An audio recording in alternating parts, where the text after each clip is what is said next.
Single dad rejected from job for no experience. They laughed as he walked out in the rain, but days later, the same company was on its knees, begging him back, because the richest client in town refused to work with anyone else. Before we get into the story, comment below where in the world you are watching from today. The morning sun crept through thin curtains, casting soft shadows across the small apartment's worn carpet. The golden light illuminated dust motes dancing in the air, highlighting the careful way Daniel McCall had arranged their modest belongings to create a sense of home. He stood in the doorway of his daughter's bedroom, his calloused hands gripping the doorframe as his heart warmed at the sight of Emma's peaceful sleep. Her stuffed giraffe, a gift from Sarah during better times, lay tucked under one arm, while her dark curls spread across the pillow like a fan, the same curls Sarah used to braid every morning before school.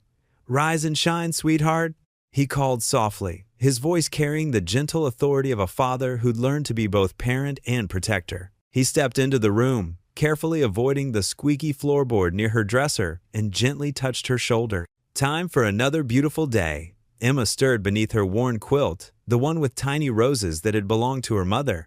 Her eyes fluttered open, still heavy with sleep and dreams. "5 more minutes, Daddy?" she mumbled, pulling her blanket closer to her chin in that universal child's gesture of resistance to morning. Daniel chuckled, the sound rich and warm in the quiet room. "Not today, princess. Remember, today's the big day." He sat on the edge of her bed, feeling the old mattress dip under his weight. The springs had seen better days, but it was comfortable enough, and more importantly, it was theirs.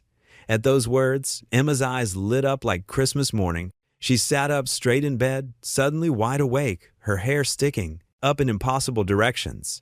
"Your interview. Did you iron your lucky shirt?" She bounced slightly on the mattress, her excitement infectious. "Sure did," Daniel replied, smoothing down the front of his pale blue button-down with careful pride. It wasn't exactly lucky, it was just the only dress shirt he owned that didn't show excessive wear at the collar or frayed cuffs from years of washing. But Emma had declared it his lucky shirt last month, after he'd worn it to the parent-teacher conference, where Mrs. Martinez had praised Emma's kindness, and who was he to argue with 8-year-old logic? The shirt hung on his lean frame, pressed with the care of a man who understood that presentation mattered, especially when you couldn't afford a second chance. He'd spent 20 minutes last night working out every wrinkle with their temperamental iron, the one that only worked if you held the cord just right. In the kitchen, their old coffee maker gurgled and sputtered like a dying engine, filling the small space with the rich, comforting aroma of coffee. Daniel had bought the machine secondhand 3 years ago, and it protested every morning like an old friend reluctant to start the day. He pulled out Emma's favorite cereal bowl, the one with cartoon puppies around the rim that she'd picked out herself during a rare trip to the dollar store, while his eyes drifted to the wrinkled resume spread on the counter. "Project manager, construction foreman, team leadership," he muttered under his breath, his finger trailing down the page with the reverence of a man studying scripture. The black text seemed to mock him with its gaps and outdated references. The date stared back at him accusingly, a 3-year chasm where he'd left his career to care for Sarah during her illness, then focused on raising Emma alone through those dark months of grief and adjustment.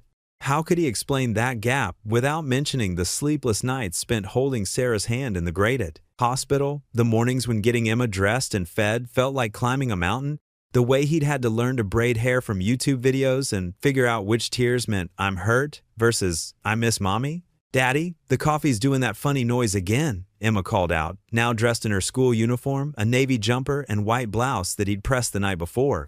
Her hair still looked like she'd wrestled with her pillow and lost, dark curls sticking up at angles that defied gravity. Daniel rushed to rescue the coffee maker, which was indeed making an alarming grinding sound that suggested its mechanical death might be imminent. "Come here, let me fix your hair," he said, grabbing Emma's brush from the counter, a pink plastic thing with a few missing bristles that had somehow become their most essential morning tool. As he gently worked through the tangles, careful not to pull too hard because Emma was tender-headed just like her mother, he practiced his interview answers under his breath. The familiar ritual of preparing her for school helped calm his nerves. "Yes, Mr. Holton, I have extensive experience in project management and team coordination." "No, sir. The gap in my employment was due to family responsibilities that have now been resolved. I'm ready to commit fully to this position and contribute to your company's success." The words felt stiff and rehearsed, even to his own ears. like lines from a play he'd never quite learned how to perform convincingly. Emma munched on her cereal, her small feet swinging from the kitchen chair as she watched him with serious brown eyes, Sarah's eyes, so deep and knowing they sometimes made his breath catch. "You're going to get the job, Daddy," she said with the complete certainty that only children possess, the kind of faith that believes good things happen to good people. Mrs. Martinez says positive thinking makes good things happen, and you think the most positive thoughts of anyone I know.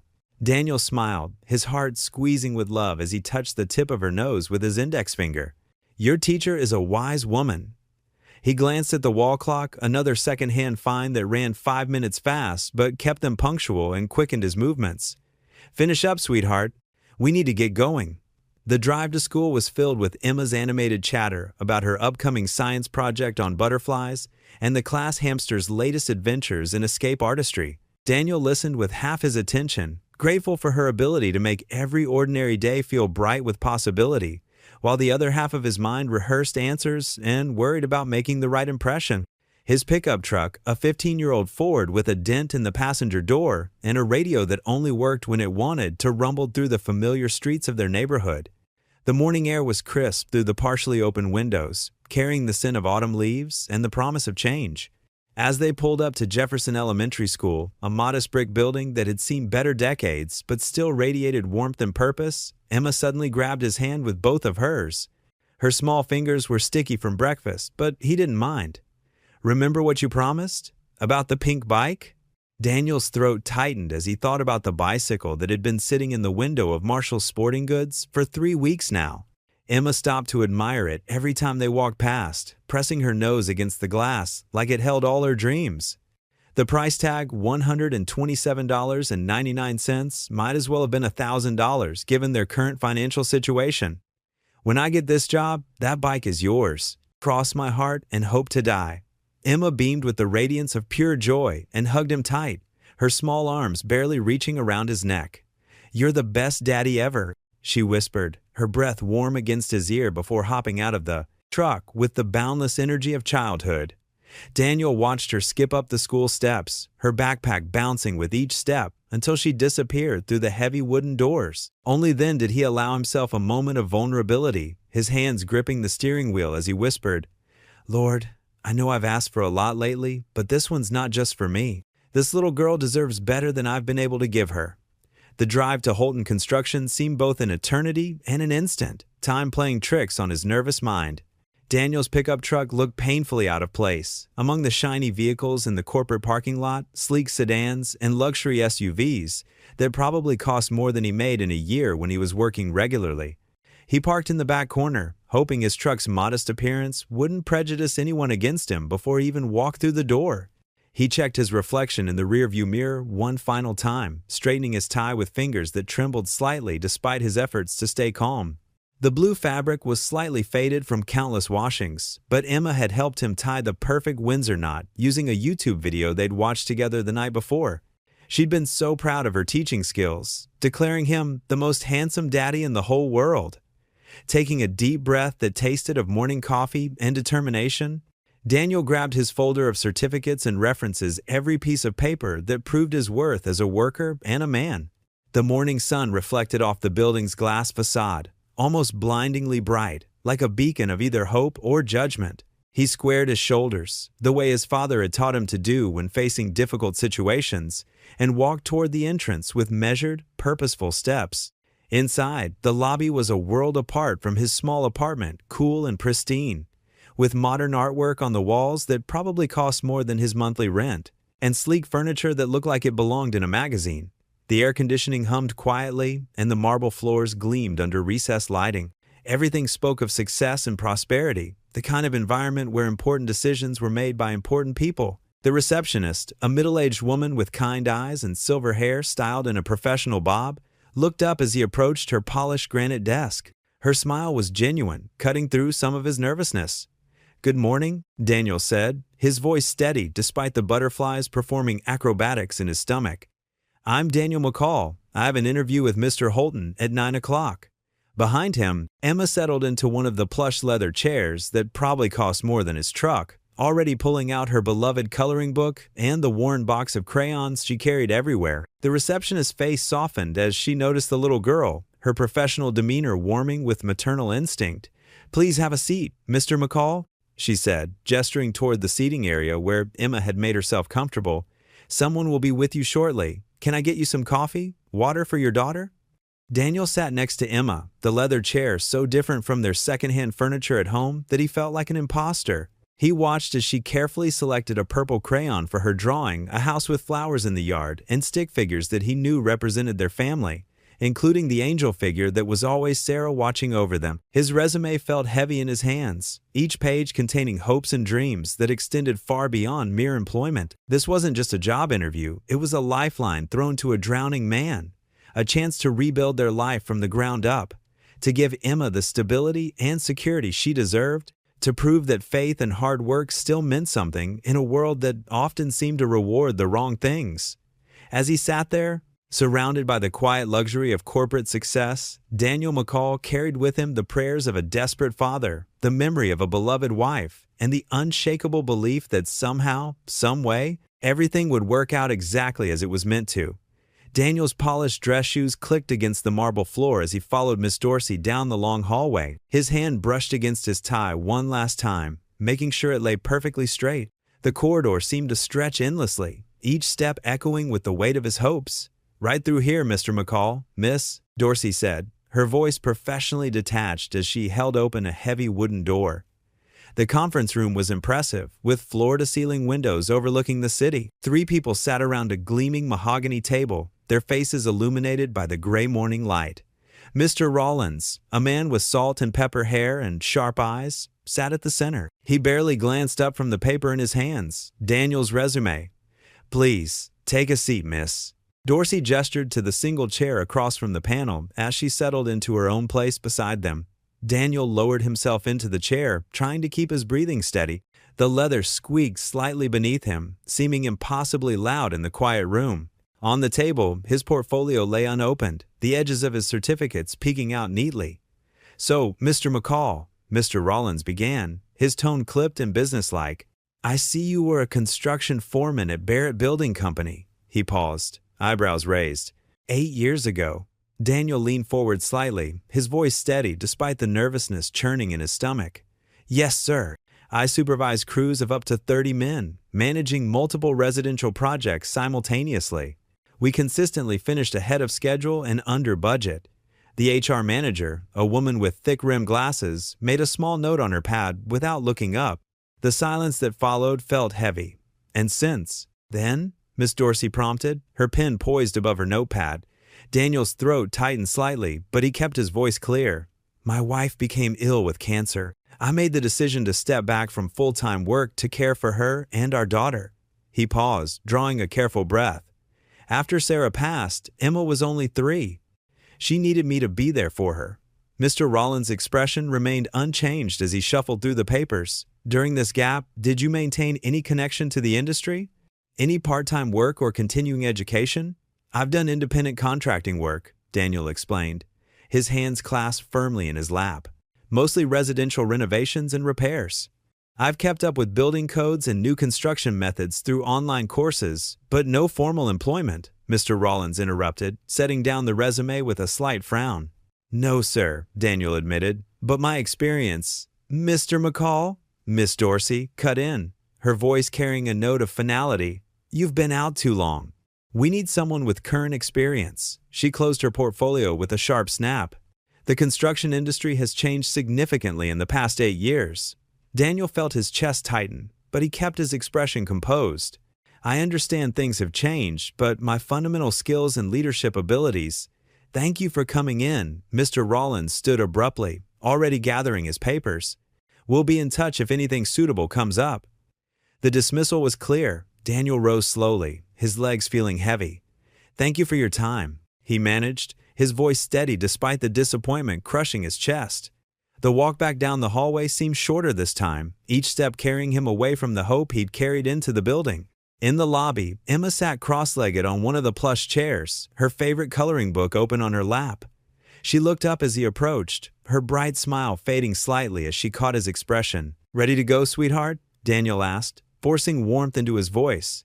He helped her gather her things, tucking the coloring book into her small backpack.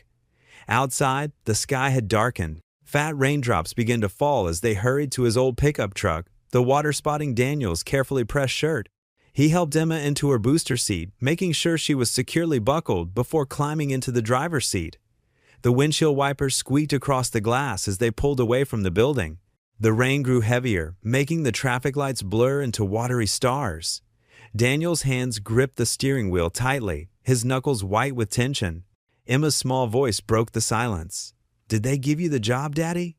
Daniel glanced in the rearview mirror, catching her worried expression. He forced his lips into a smile, though his heart felt heavy in his chest. "Not this time, sweetheart."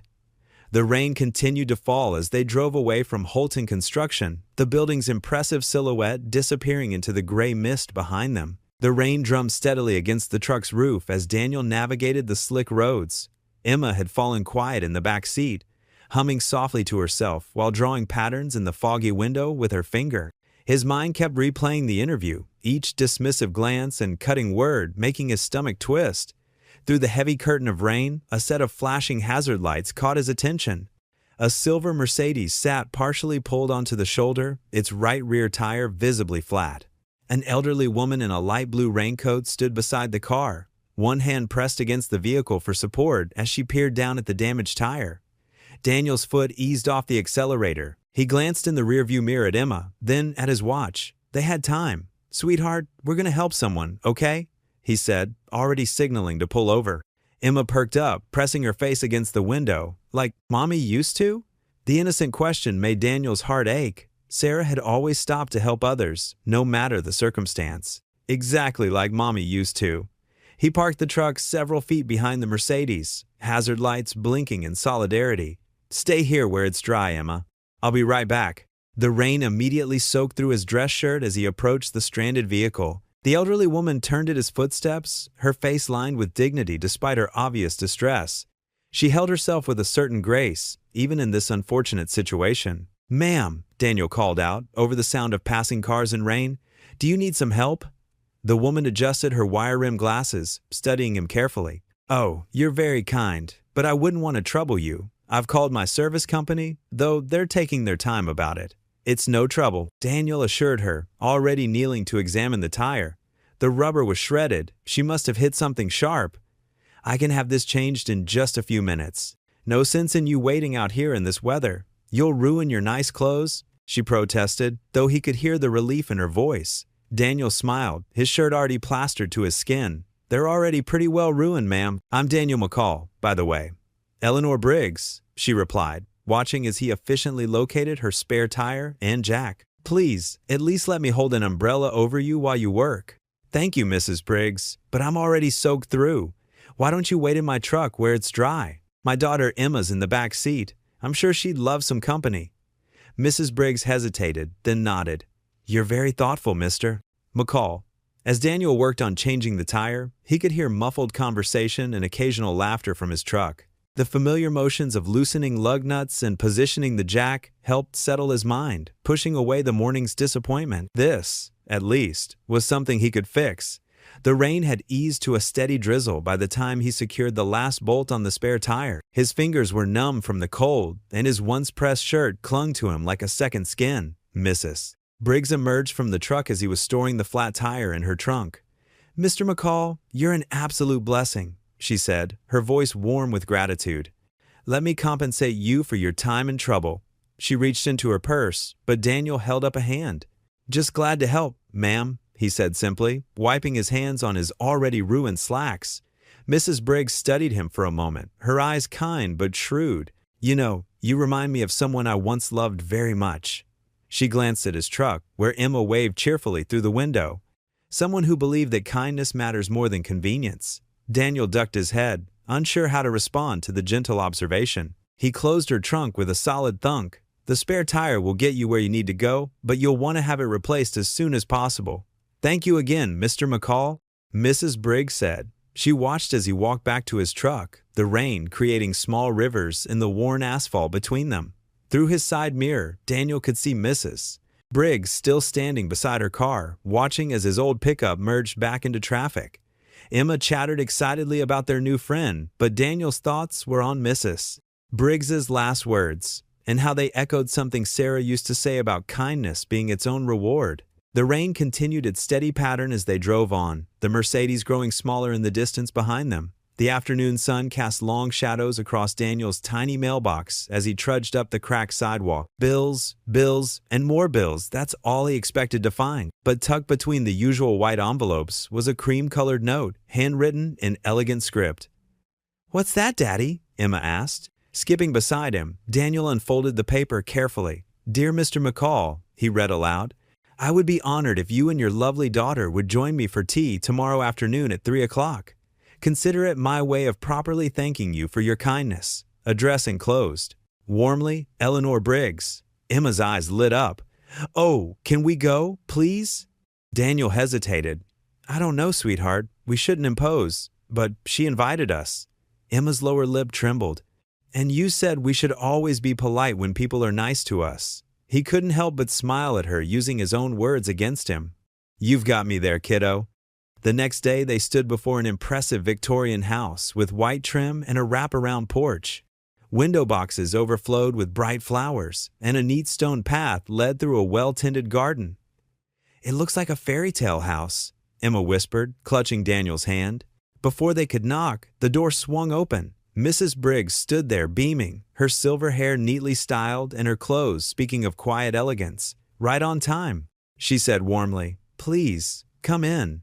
The interior was like stepping into a museum of memories. Antique furniture gleamed with polish, and family photos covered the walls. Daniel noticed several showing a handsome man in military dress uniform. "That's George, my late husband," Mrs. Briggs explained, following his gaze. 42 years together, and he never stopped opening doors for me." She led them into a sunny sitting room where a tea service waited on a low table. "I wasn't sure what kind of cookies children like these days, so I made an assortment." Emma's eyes widened at the plate of treats. "They all look yummy." "Such nice manners," Mrs. Briggs smiled, pouring tea into delicate cups. "Do you like gardens, Emma? I noticed you admiring my flowers." "Oh, yes." Emma nodded eagerly. "At school, we're growing sunflowers. Mine's the tallest in class." "Is that so? Well, I have something to show you." Mrs. Briggs reached for a worn photo album. "These are pictures of my garden through the years. See those roses? They're called peace roses. They bloom even in winter." "Like angels in the snow," Emma declared. Mrs. Briggs laughed softly. "What a beautiful way to think of them." "Do you know about angels, dear? Mommy used to say they watch over us," Emma said quietly, "even though we can't see them." Daniel's throat tightened. Mrs. Briggs reached over and patted Emma's hand. "Your mommy was very wise.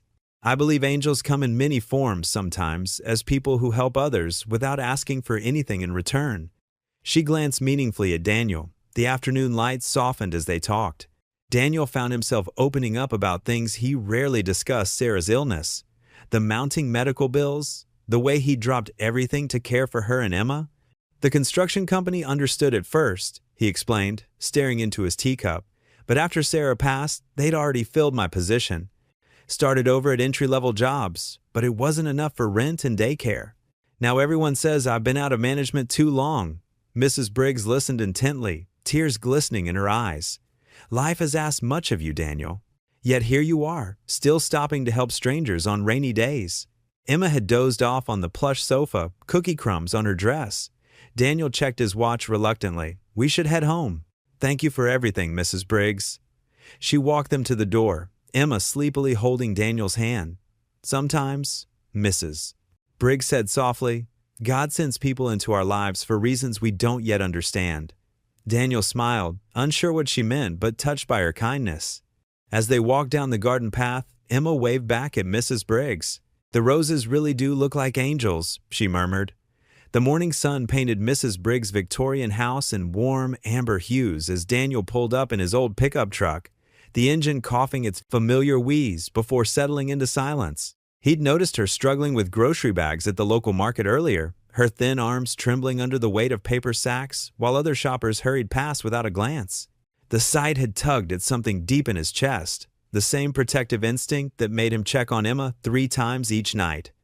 "Let me get those for you, Mrs. Briggs," Daniel said now, carefully balancing 3 paper bags in one arm while reaching for the heavy brass key that dangled from her weathered fingers.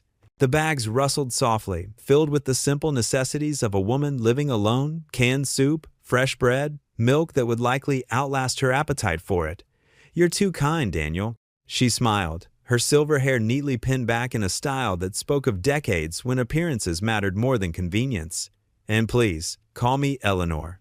After all the tea we've shared this week, I think we're past formalities, don't you?" The brass key turned with a satisfying click, and Daniel pushed open the heavy oak door, stepping aside to let her enter first. Inside, he set the groceries on her kitchen counter with the careful precision of a man who understood that even small things deserved respect. The warm scent of cinnamon and fresh bread enveloped him like a grandmother's embrace, mixing with the faint smell of lemon oil and old wood that spoke of a house lovingly maintained through many seasons. Eleanor's kitchen was a snapshot of another era. Copper pots hung from wrought iron ceiling hooks, their surfaces burnished to a warm glow from years of use. Well-worn cookbooks lined wooden shelves, their spines cracked and pages dog-eared from decades of faithful service. A ceramic rooster perched on the windowsill above the sink, watching over the room with painted eyes that had seen countless meals prepared with love. "Would you like some lemonade?" she asked, already reaching for 2 tall glasses from a cabinet whose doors showed the gentle wear of thousands of openings. "I made it fresh this morning from the lemons in my back garden."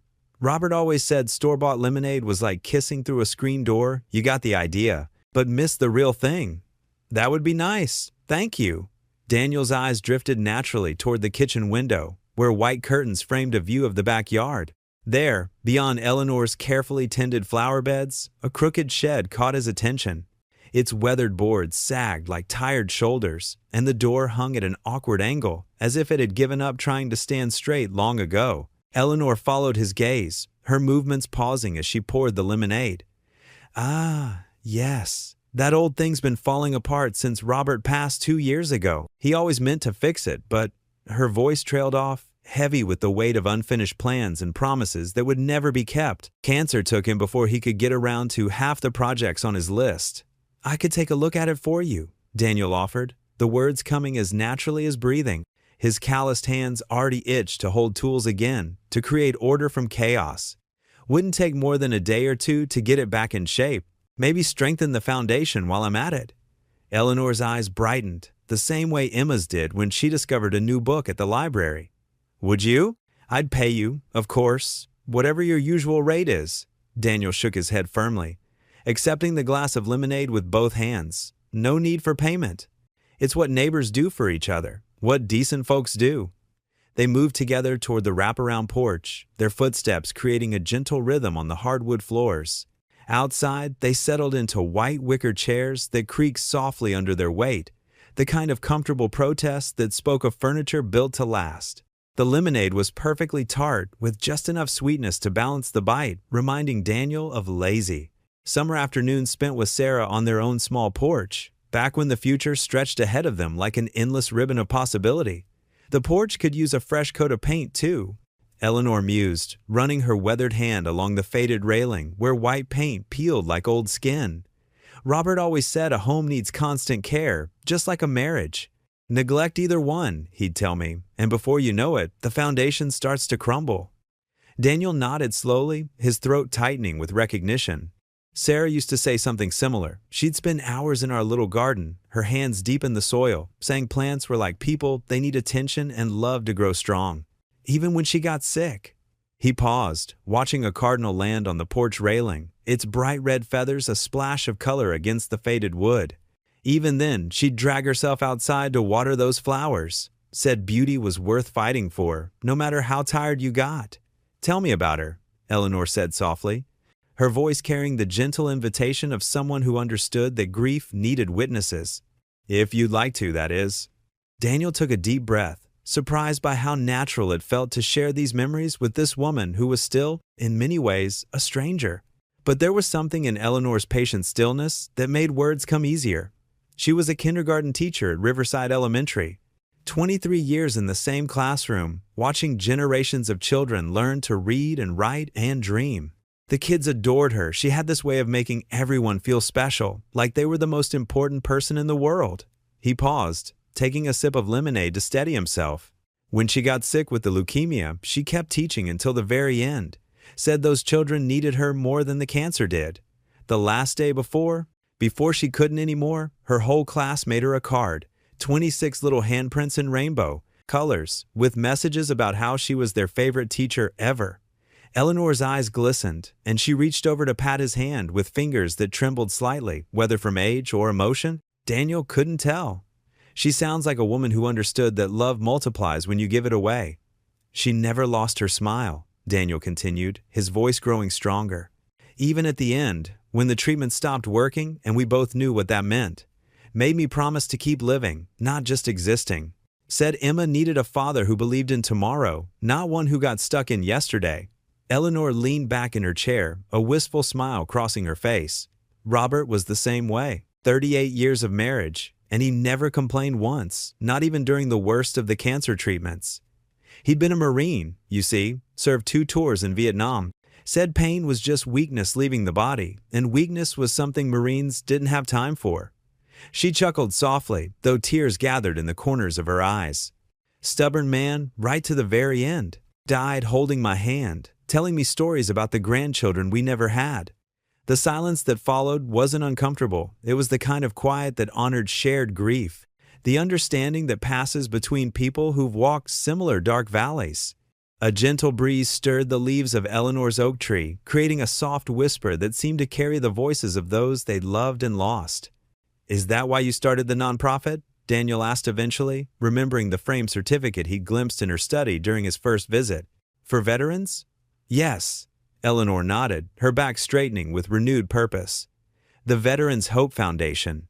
Robert saw too many of his brothers in arms struggle after coming home, good men who'd served their country with honor, only to find themselves forgotten when the uniforms came off. We started small, working out of our dining room, helping with job placements, housing assistance, counseling for those dealing with things no one should have to carry alone. Her voice grew more animated as she described the foundation's early days, the phone calls at all hours from desperate families, the partnerships they'd built with local businesses, the success stories that made every struggle worthwhile. But, gradually, a shadow crept into her tone. But lately, she sighed, her shoulders dropping like a flag on a windless day. "It's been harder to keep it going. Donations are down because people forget quickly, and I'm not as young as I used to be. My arthritis makes it difficult to type the grant applications and the young volunteers."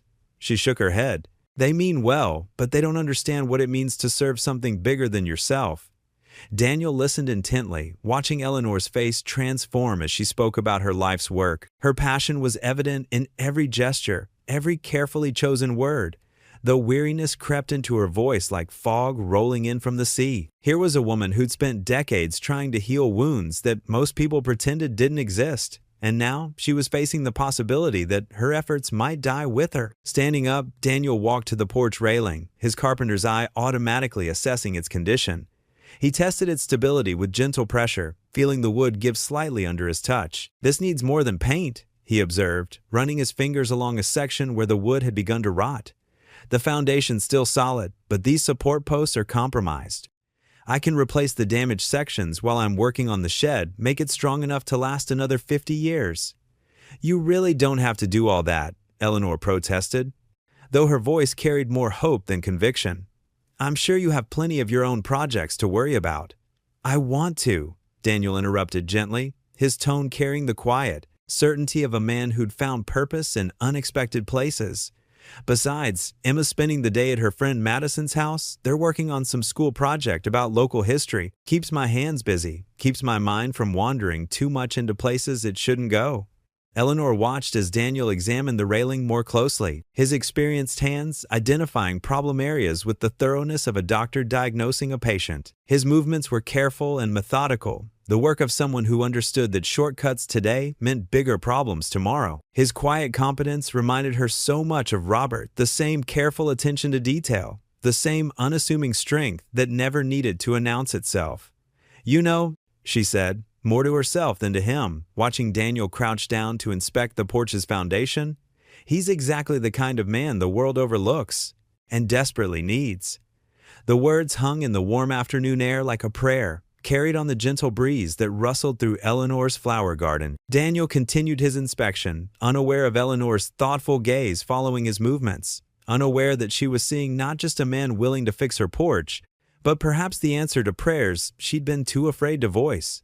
The old house creaked and settled around them, its weathered bones telling stories of time and wear, of seasons survived and storms weathered, waiting patiently for caring hands to make it strong again. The polished conference room at Holton Construction buzzed with excitement. Morning sunlight streamed through floor-to-ceiling windows, illuminating the faces of executives gathered around the massive oak table. Mr. Henry Holton stood at the head, his silver hair catching the light as he addressed the board. Ladies and gentlemen, I'm pleased to announce we've secured the Veterans Community Center renovation contract. He paused, allowing the news to sink in. This is a 7-figure project that could put it on the map for charitable developments. Miss Dorsey, who had interviewed Daniel days earlier, straightened her blazer and smiled. The timing couldn't be better. Our quarterly numbers needed this boost. Mr. Holton nodded, spreading architectural plans across the table. The client, Mrs. Eleanor Briggs, has quite a reputation in philanthropic circles. Her late husband was a decorated veteran, and she's determined to honor his legacy with this project. The room fell silent as Mrs. Briggs herself walked in, elegant in a navy blue dress, her silver hair perfectly styled. Mr. Holton rushed to greet her, pulling out a chair. "Mrs. Briggs, we're honored to have you join us." "Thank you, Mr. Holton." She settled into her seat, placing her leather portfolio on the table. "I trust we can discuss my requirements for this project?" "Of course," Mr. Holton replied eagerly. "We've prepared several proposals." Mrs. Briggs raised her hand gently. "Before we review those, I have some non-negotiable conditions." She opened her portfolio, revealing neat handwritten notes. "First, I insist on hiring local laborers. This community center is about giving back to our neighborhood." The executives exchanged glances. Local labor meant higher costs and more complicated scheduling. Mr. Rollins, the project director, cleared his throat. "Mrs. Briggs, while we appreciate the sentiment, managing local crews can be challenging." "Life is challenging, Mr. Rollins." Mrs. Briggs's voice carried quiet authority. "But it's through these challenges that we build character and community." The room grew warm as servers brought in lunch, elegant sandwiches, and fresh fruit that no one touched. Mrs. Briggs continued, "Second, I require ethical labor practices, fair wages, proper safety measures, and respect for every worker." Mr. Holton leaned forward. "I assure you, our company maintains the highest standards. Actions speak louder than words, Mr. Holton." Mrs. Briggs took a sip of water. "Which brings me to my final point, project leadership." The tension in the room shifted. This was usually where clients pushed for their preferred contractors, often leading to complicated negotiations. "We have several highly qualified project managers," Miss Dorsey offered quickly. "I can provide their credentials. That won't be necessary." Mrs. Briggs smiled mysteriously. "I already have someone in mind." The executives perked up, expecting her to name a renowned contractor or industry leader. Mr. Holton pulled out his tablet, ready to research whoever she suggested. "The right person for this job," Mrs. Briggs continued, "is someone who understands both construction and compassion. Someone who sees beyond profit margins to the human impact of our work." The board members nodded encouragingly, still waiting for a name. Mrs. Briggs carefully folded her hands on the table. "I'll provide that information shortly. For now, let's discuss the timeline." The meeting continued for another hour, with Mrs. Briggs reviewing every detail of the project. As the executives filed out, Mr. Holton walked her to her car. "Mrs. Briggs," he said carefully, "we're very interested in your choice for project leadership. Perhaps you could give us a hint?" She patted his arm. "Patience, Mr. Holton. Sometimes the best candidates are right under our noses, even if we've overlooked them before." Later that evening, Daniel sat on the edge of Emma's bed, smoothing her favorite pink blanket. "And then what happened to the princess?" he asked, continuing their nightly story ritual. Emma yawned. She didn't give up, even when nobody believed in her. Daniel smiled, thinking how his daughter's innocent wisdom often hit home. That's right, sweetheart. Sometimes we have to keep believing, even when his phone buzzed on the nightstand. An unknown number. He almost ignored it, but something made him answer.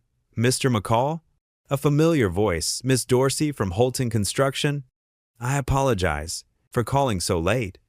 Daniel's throat tightened. He stepped into the hallway, closing Emma's door softly behind him. We'd like you to come back in, Miss Dorsey continued. There's been a development regarding your application.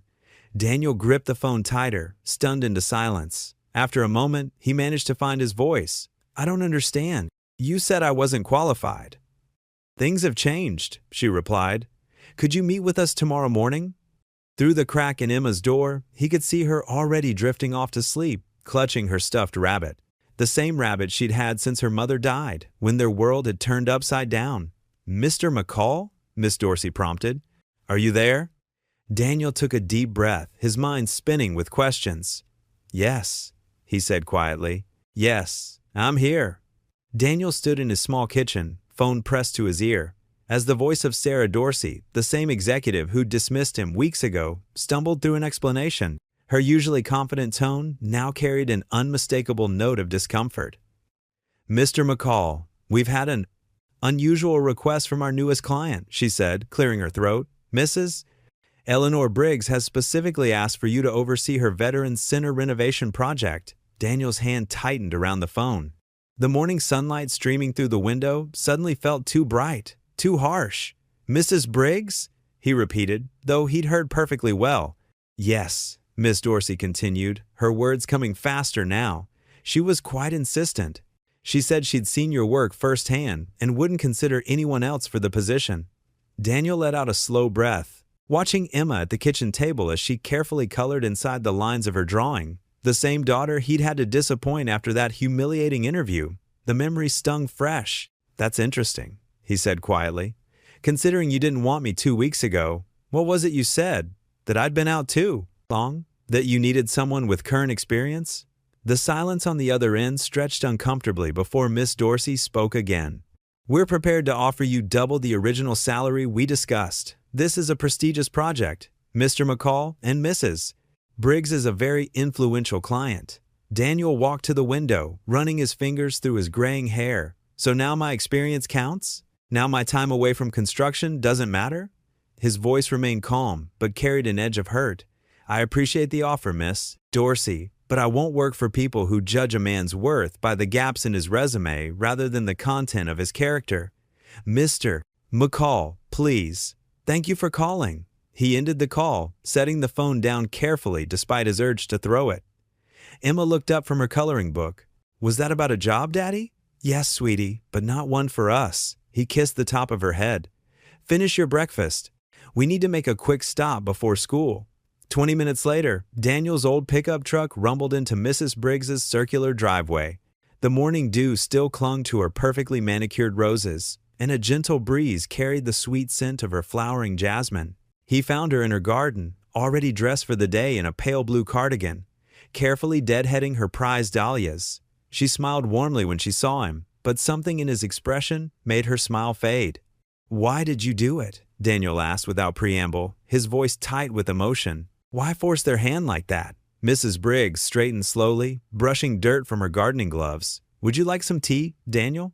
No, ma'am. I'd like an answer. She met his gaze steadily, her blue eyes sharp and clear despite her age. Because the best experience is compassion, she said simply, and you have that in spades. This isn't about compassion, Daniel protested. This is about qualifications. About what? Mrs. Briggs interrupted, gently. About pride? The word hit him like a physical blow. He looked away, studying the morning glory vines climbing her garden trellis. When my Harold was alive, Mrs. Briggs continued, removing her gardening gloves, he used to say that true character reveals itself in how we treat others when we have nothing to gain. You stopped to help an old woman in the rain, Daniel. You refused payment. You fixed things around my house, asking nothing in return. That's different, Daniel said quietly. Is it?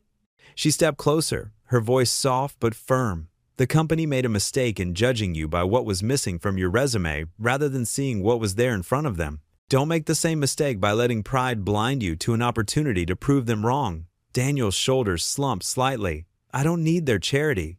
Charity? Mrs. Briggs laughed, a clear, bright sound. My dear boy, I'm not giving you charity. I'm giving you justice. There's a difference. She patted his arm. Think about it. Not for them, not for me, but for that precious little girl of yours. The drive home was quiet, save for the familiar rattle of his truck's aging engine. Daniel's mind churned with Mrs. Briggs's words, wrestling between his wounded pride and his sense of responsibility. The memory of that failed interview still burned, but so did the image of Emma's face when he'd had to tell her no about the pink bicycle she wanted. At a red light, he glanced in his rearview mirror.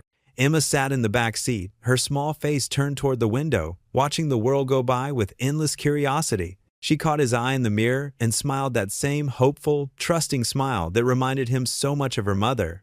Daddy? She asked softly. Yes, sweetheart? Was Mrs. Briggs talking about the job people, the ones who made you sad? Daniel's heart clenched. Of course she noticed everything. Yes, baby, she was. Emma was quiet for a moment, then said, maybe they're sorry they were mean. Mama always said everyone deserves a second chance if they're really sorry. The light turned green, but Daniel sat there for a moment longer, letting his daughter's words sink in.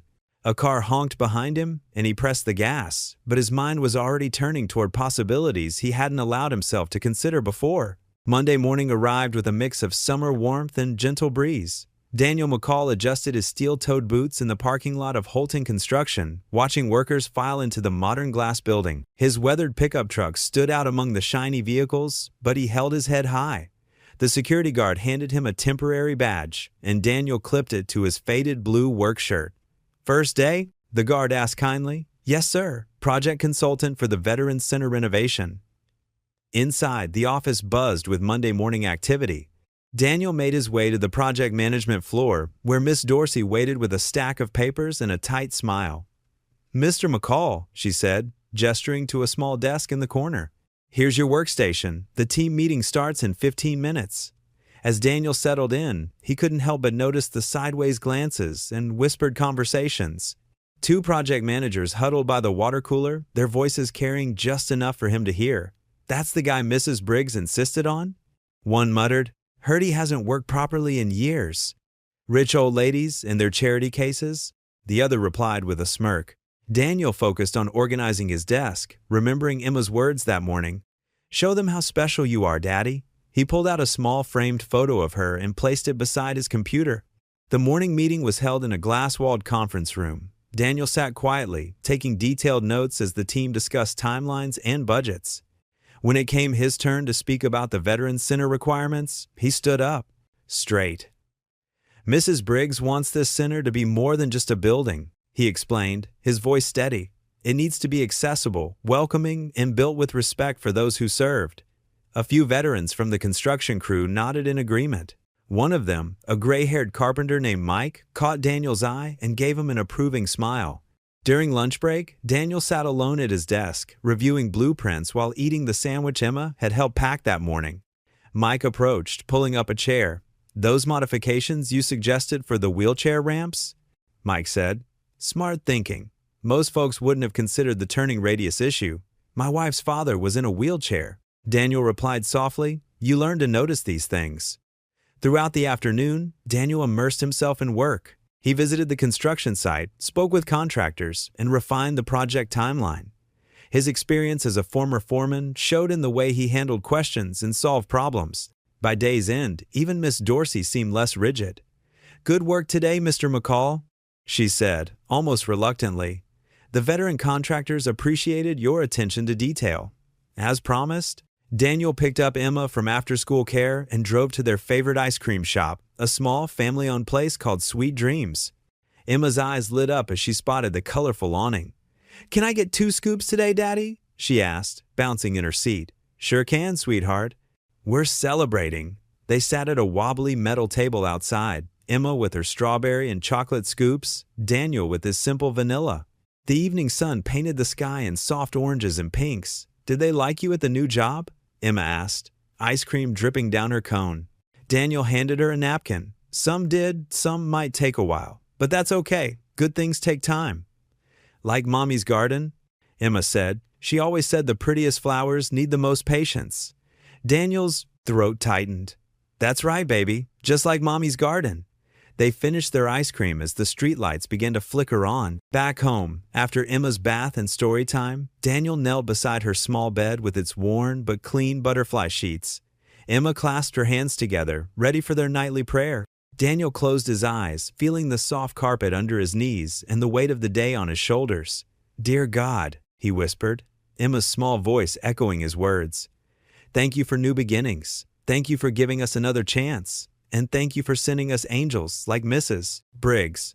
Emma added in her own special way, "And please help Daddy's new friends at work see how amazing he is, just like I do."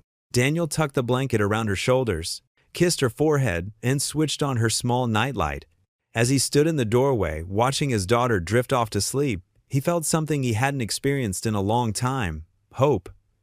"Good night, sweetheart," he said softly. "Let's thank God for new beginnings." The morning sun cast long shadows across the construction site as Daniel arrived early, clipboard in hand and thermos of coffee steaming in the cool air. He'd spent hours the night before reviewing the safety protocols, hunched over his kitchen table while Emma slept peacefully in the next room.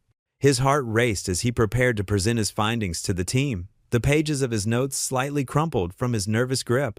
The Veterans Center was still mostly blueprint and foundation, concrete poured in neat rectangular sections and steel beams reaching skyward like the bones of some great structure, but already he could see potential hazards that made his stomach clench with worry. Workers began gathering for the morning briefing, their hard hats gleaming in the golden sunlight that filtered through the chain-link fence surrounding the site. The familiar sounds of construction filled the air, the distant rumble of concrete mixers, the rhythmic beeping of trucks backing up, and the cheerful chatter of men who'd worked together for years. Daniel cleared his throat and stepped forward, his work boots crunching on the gravel. "Good morning, everyone. I've noticed some safety concerns we should address before we move forward today." Well. Mr. Rollins's voice cut through the air like a knife slicing through warm butter. He stood at the edge of the group, arms crossed tightly over his pressed white shirt and navy tie, his silver hair perfectly styled despite the construction site setting. His polished shoes looked out of place among the work boots and dust. "Our resident handyman thinks he knows better than certified professionals with years of experience." A few workers snickered, their laughter echoing off the nearby buildings. Daniel felt heat rise in his cheeks, spreading down his neck like spilled coffee, but he kept his voice steady and measured. "The scaffolding on the east side needs additional support brackets. And we should double-check the electrical grounding near the main panel. I noticed some exposed wiring that could be dangerous in wet conditions." Listen to him. Rollins threw his hands up dramatically, his voice dripping with theatrical disdain. "Next, he'll tell us how to hold our hammers properly and which end of a nail to hit." More laughter followed, though some of the older workers shifted uncomfortably and avoided eye contact. Daniel took a deep breath, the morning air filling his lungs and steadying his nerves. "With respect, sir, I've seen accidents happen from overlooking small details. A man can lose fingers, or worse, because someone thought a shortcut was worth the risk. Better safe than sorry." "We have deadlines to meet," Rollins snapped, his face reddening slightly. "Mrs. Briggs expects this project completed on schedule, and we don't have time for amateur suggestions from someone who's been out of the business for years. A young man inspections and deosada baktedet talo khan." The back raised his hand tentatively, his movement catching everyone's attention. It was Jake Turner, the new intern, fresh out of college, with eager eyes behind wire-rimmed glasses and a notebook always at the ready in his shirt pocket. His hard hat still looked pristine, unmarked by the daily wear that seasoned the equipment of veteran workers. "Actually, sir, I checked the safety guidelines last night on the OSHA website. Mr. McCall's recommendations align perfectly with current standards. In fact, some of his suggestions go beyond the minimum requirements." Rollins glared at Jake with the intensity of a man who'd been publicly contradicted by someone young enough to be his son. The silence stretched uncomfortably, broken only by the distant sound of traffic and the gentle rustle of papers in the morning breeze. But Daniel offered the intern a grateful nod, his eyes warm with appreciation. "Thank you, Jake. I'm just trying to keep everyone safe and make sure we all go home to our families tonight. That's all any of us should want." The workers shifted uncomfortably, their steel-toed boots scraping against the concrete. Several nodded in agreement, their weathered faces showing grudging respect. Daniel continued his presentation, explaining each point clearly and thoroughly, answering questions with the patience of a teacher and the wisdom of someone who'd learned from hard experience. Despite Rollins's continued attempts to undermine him with eye rolls and dismissive gestures, the team began to engage constructively, asking practical questions about implementation and timeline. Throughout the morning, Jake followed Daniel around the site like a devoted apprentice, peppering him with questions while scribbling observations in his ever-present notebook. "How did you know about the scaffolding issue?" he asked, his pen poised above the paper as they walked past the towering metal framework. "Experience," Daniel replied, checking measurements with a well-worn tape measure that had seen countless projects. "Sometimes the worst accidents come from things we take for granted. You look at something every day, and you stop really seeing it. That's when people get hurt." "My dad always said construction was dangerous work," Jake admitted, adjusting his hard hat. "He wanted me to get an office job, something safe and clean." Daniel smiled, remembering his own father's similar concerns years ago. Nothing wrong with safe and clean, but there's satisfaction in building something that'll outlast you. Just gotta be smart about it. By afternoon, crews were already implementing Daniel's suggestions with surprising enthusiasm. Even some of the workers who'd laughed earlier came to him for advice, their initial skepticism replaced by professional curiosity. He helped them adjust safety harnesses with practiced hands and explained proper techniques for working at height, never showing a hint of superiority or condescension. His calm, patient demeanor gradually won over even the most resistant team members. Around 3 o'clock, Mrs. Briggs arrived for her weekly site visit, stepping carefully from her pristine black sedan with the help of her driver. She walked carefully through the construction zone, her elegant silver-headed cane tapping rhythmically against the ground while she navigated the uneven terrain with surprising grace. Her lavender, cardigan, and pearls seemed incongruous among the hard hats and safety vests. Yet she moved through the space with the confidence of someone who belonged. When she saw the improved safety measures, new warning signs, additional support brackets, and properly secured electrical panels, her face lit up with unmistakable pride. "Daniel," she called out, waving him over with a gloved hand. "I can see you're making quite an impact already. The whole atmosphere feels different, more purposeful."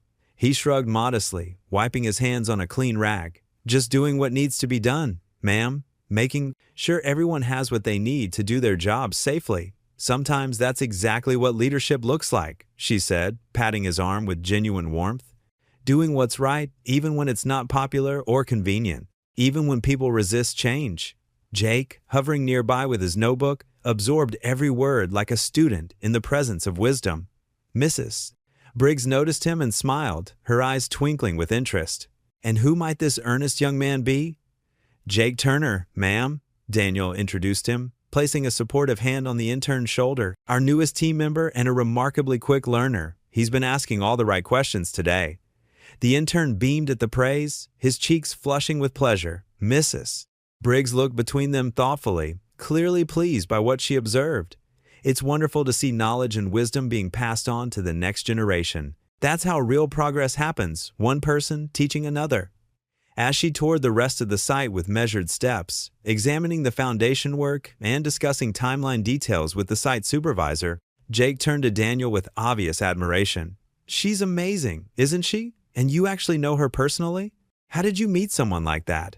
Daniel nodded, watching Mrs. Briggs pause to compliment a worker on his careful attention to detail. "She taught me that kindness matters more than status or position. That how you treat people when nobody important is watching says everything about who you really are. Remember that, Jake. It'll take you further than any degree or certification ever will." The day gradually wound down as the afternoon sun began its descent toward the horizon. Daniel stayed late to finish some paperwork, reviewing daily reports and preparing schedules for tomorrow's work while the site gradually emptied. Workers headed home to families and evening routines, their voices and laughter fading as pickup trucks and cars pulled away from the site. The temporary office trailer, with its flickering fluorescent lights and coffee-stained desk, felt almost peaceful in the growing quiet. He was gathering his things, stuffing papers into his worn leather briefcase, and checking tomorrow's weather forecast on his phone, when voices drifted through the temporary office's thin walls. The conversation was muffled but distinct enough to make him freeze in place. "I don't care what Mrs. Briggs says about him," Rollins's voice carried clearly through the cheap paneling. The old woman's got a soft spot for charity cases, but this is business. Once this project's done and the check clears, we'll drop him like yesterday's newspaper. He doesn't belong here with real professionals. Daniel's hands froze over his desk, his fingers tightening around his car keys until the metal bit into his palm. The words hit him like a physical blow, settling in his chest with the familiar weight of rejection and disappointment. But he forced himself to breathe steadily, in and out, the way Sarah had taught him during her difficult nights in the hospital. Quietly, moving with deliberate care to avoid making any sound, he collected his keys and walked to his truck.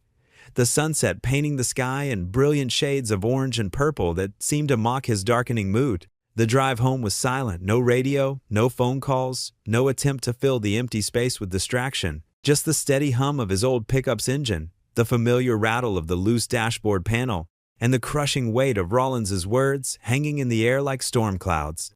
The traffic lights blurred slightly as he drove through town, past the diner where he'd shared coffee with Mrs.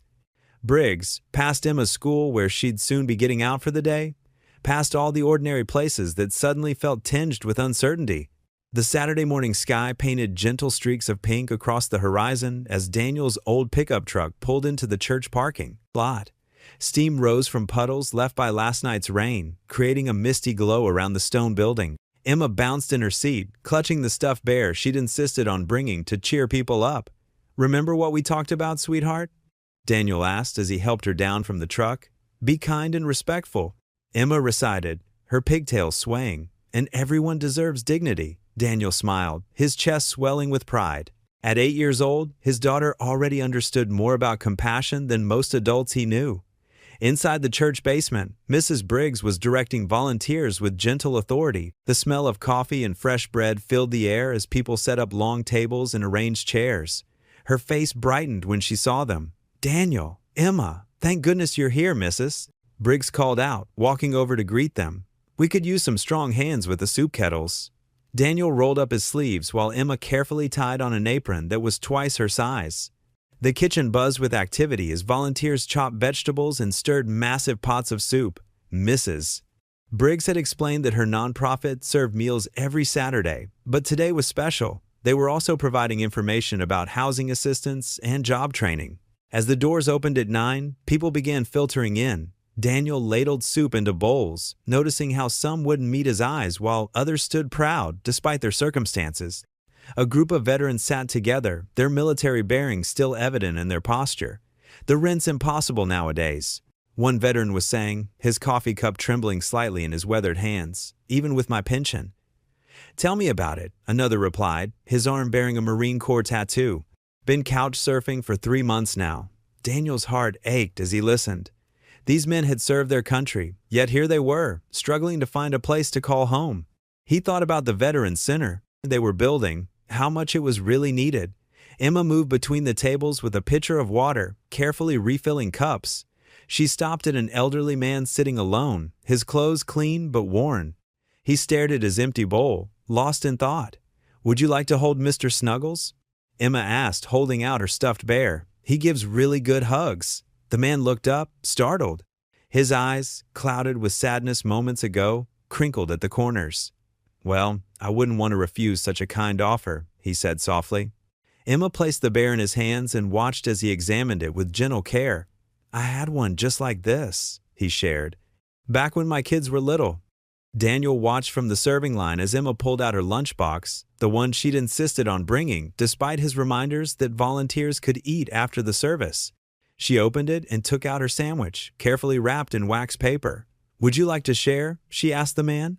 "Daddy makes the best peanut butter and jelly sandwiches." The elderly man's eyes welled with tears. "Oh, sweetheart, I couldn't take your lunch." "Please?" Emma pushed the sandwich toward him. "Mr. Snuggles thinks sharing makes food taste better." Other volunteers paused their work, touched by the scene. Mrs. Briggs dabbed at her eyes with a tissue. The man accepted half the sandwich with trembling hands, and Emma sat with him while he ate, chattering about her school art project. As the morning progressed, Daniel found himself drawn into conversations with the veterans. They shared stories of service, loss, and hope. One man had been a carpenter before his deployment, another had worked construction like Daniel. They talked about the challenges of civilian life, a feeling left behind by a world that moved too fast. You know what's harder than finding a job? One veteran said, finding someone who believes you can still do one. Daniel nodded, thinking of his own rejection at Holton Construction. I understand that better than you might think. Near closing time, as volunteers cleaned up and guests slowly departed, Mrs. Briggs found Daniel wiping down tables. "Thank you for coming today," she said, touching his arm gently. "You and Emma brought something special here." Daniel looked across the room where Emma was helping to stack chairs, still chattering with her new elderly friend. "I think I needed this as much as anyone," he admitted. "Sometimes you forget what really matters when you're focused on proving yourself." Mrs. Briggs nodded wisely. "Kindness is its own credential, Daniel. Don't ever forget that." The words settled deep in his heart as he watched Emma wave goodbye to her friend, Mr. Snuggles tucked safely in his daughter's arms again. The autumn morning brought crisp air and golden sunlight to the construction site of the Veterans Center. Daniel McCall stood examining the newly framed walls, his weathered hands trailing along the smooth lumber. 3 weeks of dedication had transformed the skeletal structure into something remarkable. The foundation was solid, the framework precise, and most importantly, his crew worked together like a well-oiled machine. "Looking good, boss," called Jake, the young intern, as he approached with a stack of blueprints. The electrical team just finished the west wing ahead of schedule. Daniel smiled, remembering how different things had been when he first started. The skeptical glances had gradually turned to nods of respect, and the whispers behind his back had become open conversations about project plans. "Great work, Jake. How's the inventory check coming along?" "That's actually why I came to find you," Jake said, spreading the blueprints across a makeshift table. "I noticed something in the numbers that doesn't add up." Daniel leaned in, his eyes scanning the figures. Years of experience kicked in as he spotted the discrepancy immediately. Someone had transposed 2 numbers in the material calculations, resulting in a significant shortfall that would have blown their budget by thousands. "Good catch," Daniel said, pulling out his calculator. He spent the next hour meticulously reviewing every line item, making corrections, and updating the procurement orders. Mrs. Briggs arrived just before lunch, her elegant presence drawing respectful attention from the workers. She wore a navy blazer and carried her signature leather portfolio, looking every bit the distinguished businesswoman she was. "Daniel," she called out warmly, "I need a word with you." They walked together through the site, Mrs. Briggs nodding approvingly at the progress. "The investors' dinner is next Friday," she said. "I want you to present the progress report." Daniel stopped walking. "Me? But Mr. Rollins usually handles those presentations. And I usually make decisions about my own projects," Mrs. Briggs replied with a gentle firmness. "These men respect you, Daniel. They need to hear from someone who understands both the work and its purpose." Before Daniel could protest further, a commotion drew their attention. Mr. Rollins had arrived, his expensive suit looking out of place among the construction dust. His face darkened when he spotted Daniel with Mrs. Briggs. "Mrs. Briggs," Rollins called out, hurrying over. "I was just coming to discuss the presentation materials for next week's dinner." "Perfect timing, Mrs. Briggs smiled. "I've just informed Daniel that he'll be giving the progress report." Rollins' facade cracked for a moment, revealing a flash of anger before he smoothed it over with a practiced smile. "With all due respect, Mrs. Briggs, these presentations require a certain professional polish. Perhaps we should stick with the usual protocol." "The usual protocol," Mrs. Briggs replied coolly, "is that I make decisions about my investments. Daniel will present." She turned to leave, then added, "Oh, and Daniel caught quite a serious error in the budget calculations. You might want to review those numbers with him." After she left, Rollins stood seething quietly. Daniel tried to ease the tension. "Sir, I can share the corrections I found." "Listen carefully, McCall," Rollins cut him off in a low voice. "You might have Mrs. Briggs fooled, but this is still my company. One presentation won't change that." He turned sharply and strode away, pulling out his phone and speaking urgently to someone. Throughout the afternoon, Daniel noticed Rollins in various corners of the site, speaking in hushed tones with different supervisors. Each conversation ended with furtive glances in Daniel's direction. By evening, Daniel's shoulders felt heavy with the weight of the upcoming presentation. He drove home through the darkening streets, his mind running through all the ways things could go wrong. Emma was waiting at their small kitchen table, homework spread out before her. Her face lit up when she saw him. "Daddy, Mrs. Martinez said I got an A on my science project." Daniel hugged her tight, grateful for the simple joy of his daughter's success. "That's wonderful, sweetheart. Want to help me with something important?" Emma nodded eagerly as Daniel pulled out his notes for the presentation. They cleared space on the kitchen table, and Daniel began practicing his speech. "Good evening, distinguished guests," he started, his voice uncertain. "Stand up straighter, Daddy," Emma coached. "Like when you tell me bedtime stories." Daniel couldn't help but smile. He adjusted his posture and started again, this time with more confidence. "Good evening. 3 months ago, this project was just a dream. Today, I'm proud to show you how that dream is becoming reality." As he continued, Emma watched with rapt attention, occasionally offering suggestions like speak slower or smile more. When he finished, she burst into enthusiastic applause. "That was perfect," she exclaimed. "You're going to do great, Daddy. I just know it." Daniel gathered her in his arms, marveling at how this little girl could make everything seem possible. "Thank you, sweetie. Now, how about we celebrate your A with some hot chocolate?" Emma clapped again, and as Daniel moved to the kitchen to heat the milk, he felt a glimmer of confidence begin to grow. Maybe, just maybe, this presentation would be more than just another hurdle to overcome. Maybe it would be a chance to show everyone what Mrs. Briggs had seen in him all along. The elegant dining room of the Grand Harbor Hotel buzzed with quiet conversation as investors and executives gathered for the Veterans Center Progress Dinner. Crystal chandeliers cast a warm glow over white tablecloths and polished silverware. Daniel McCall tugged at his borrowed tie, feeling out of place among the suits and evening dresses. Mrs. Eleanor Briggs sat at the main table, dignified in her navy dress, occasionally glancing at Daniel with encouraging smiles. Mr. Henry Holton, the company owner, sat beside her, his expression unreadable as he studied the evening's program. When the time came for Daniel's presentation, he rose slowly from his chair. His hands trembled slightly as he made his way to the small podium. The room fell silent, and he could feel the weight of every gaze, some curious, some skeptical, some already dismissive. "Good evening," Daniel began, his voice soft but steady. "Most of you know me as the new project manager for the Veterans Center renovation. But what you might not know is that 3 months ago, I was a man who couldn't even get past a job interview." A few uncomfortable chuckles rippled through the room. Daniel saw Rollins shift in his seat, looking away. "I stand here today not to talk about construction timelines or budget reports, though I promise those are all in order." He smiled gently, earning genuine laughs this time. "Instead, I want to talk about what we're really building at 1247 Pine Street. Daniel pulled out a worn photograph from his jacket pocket. "This is my daughter, Emma, and me, taken 4 years ago when my wife passed away.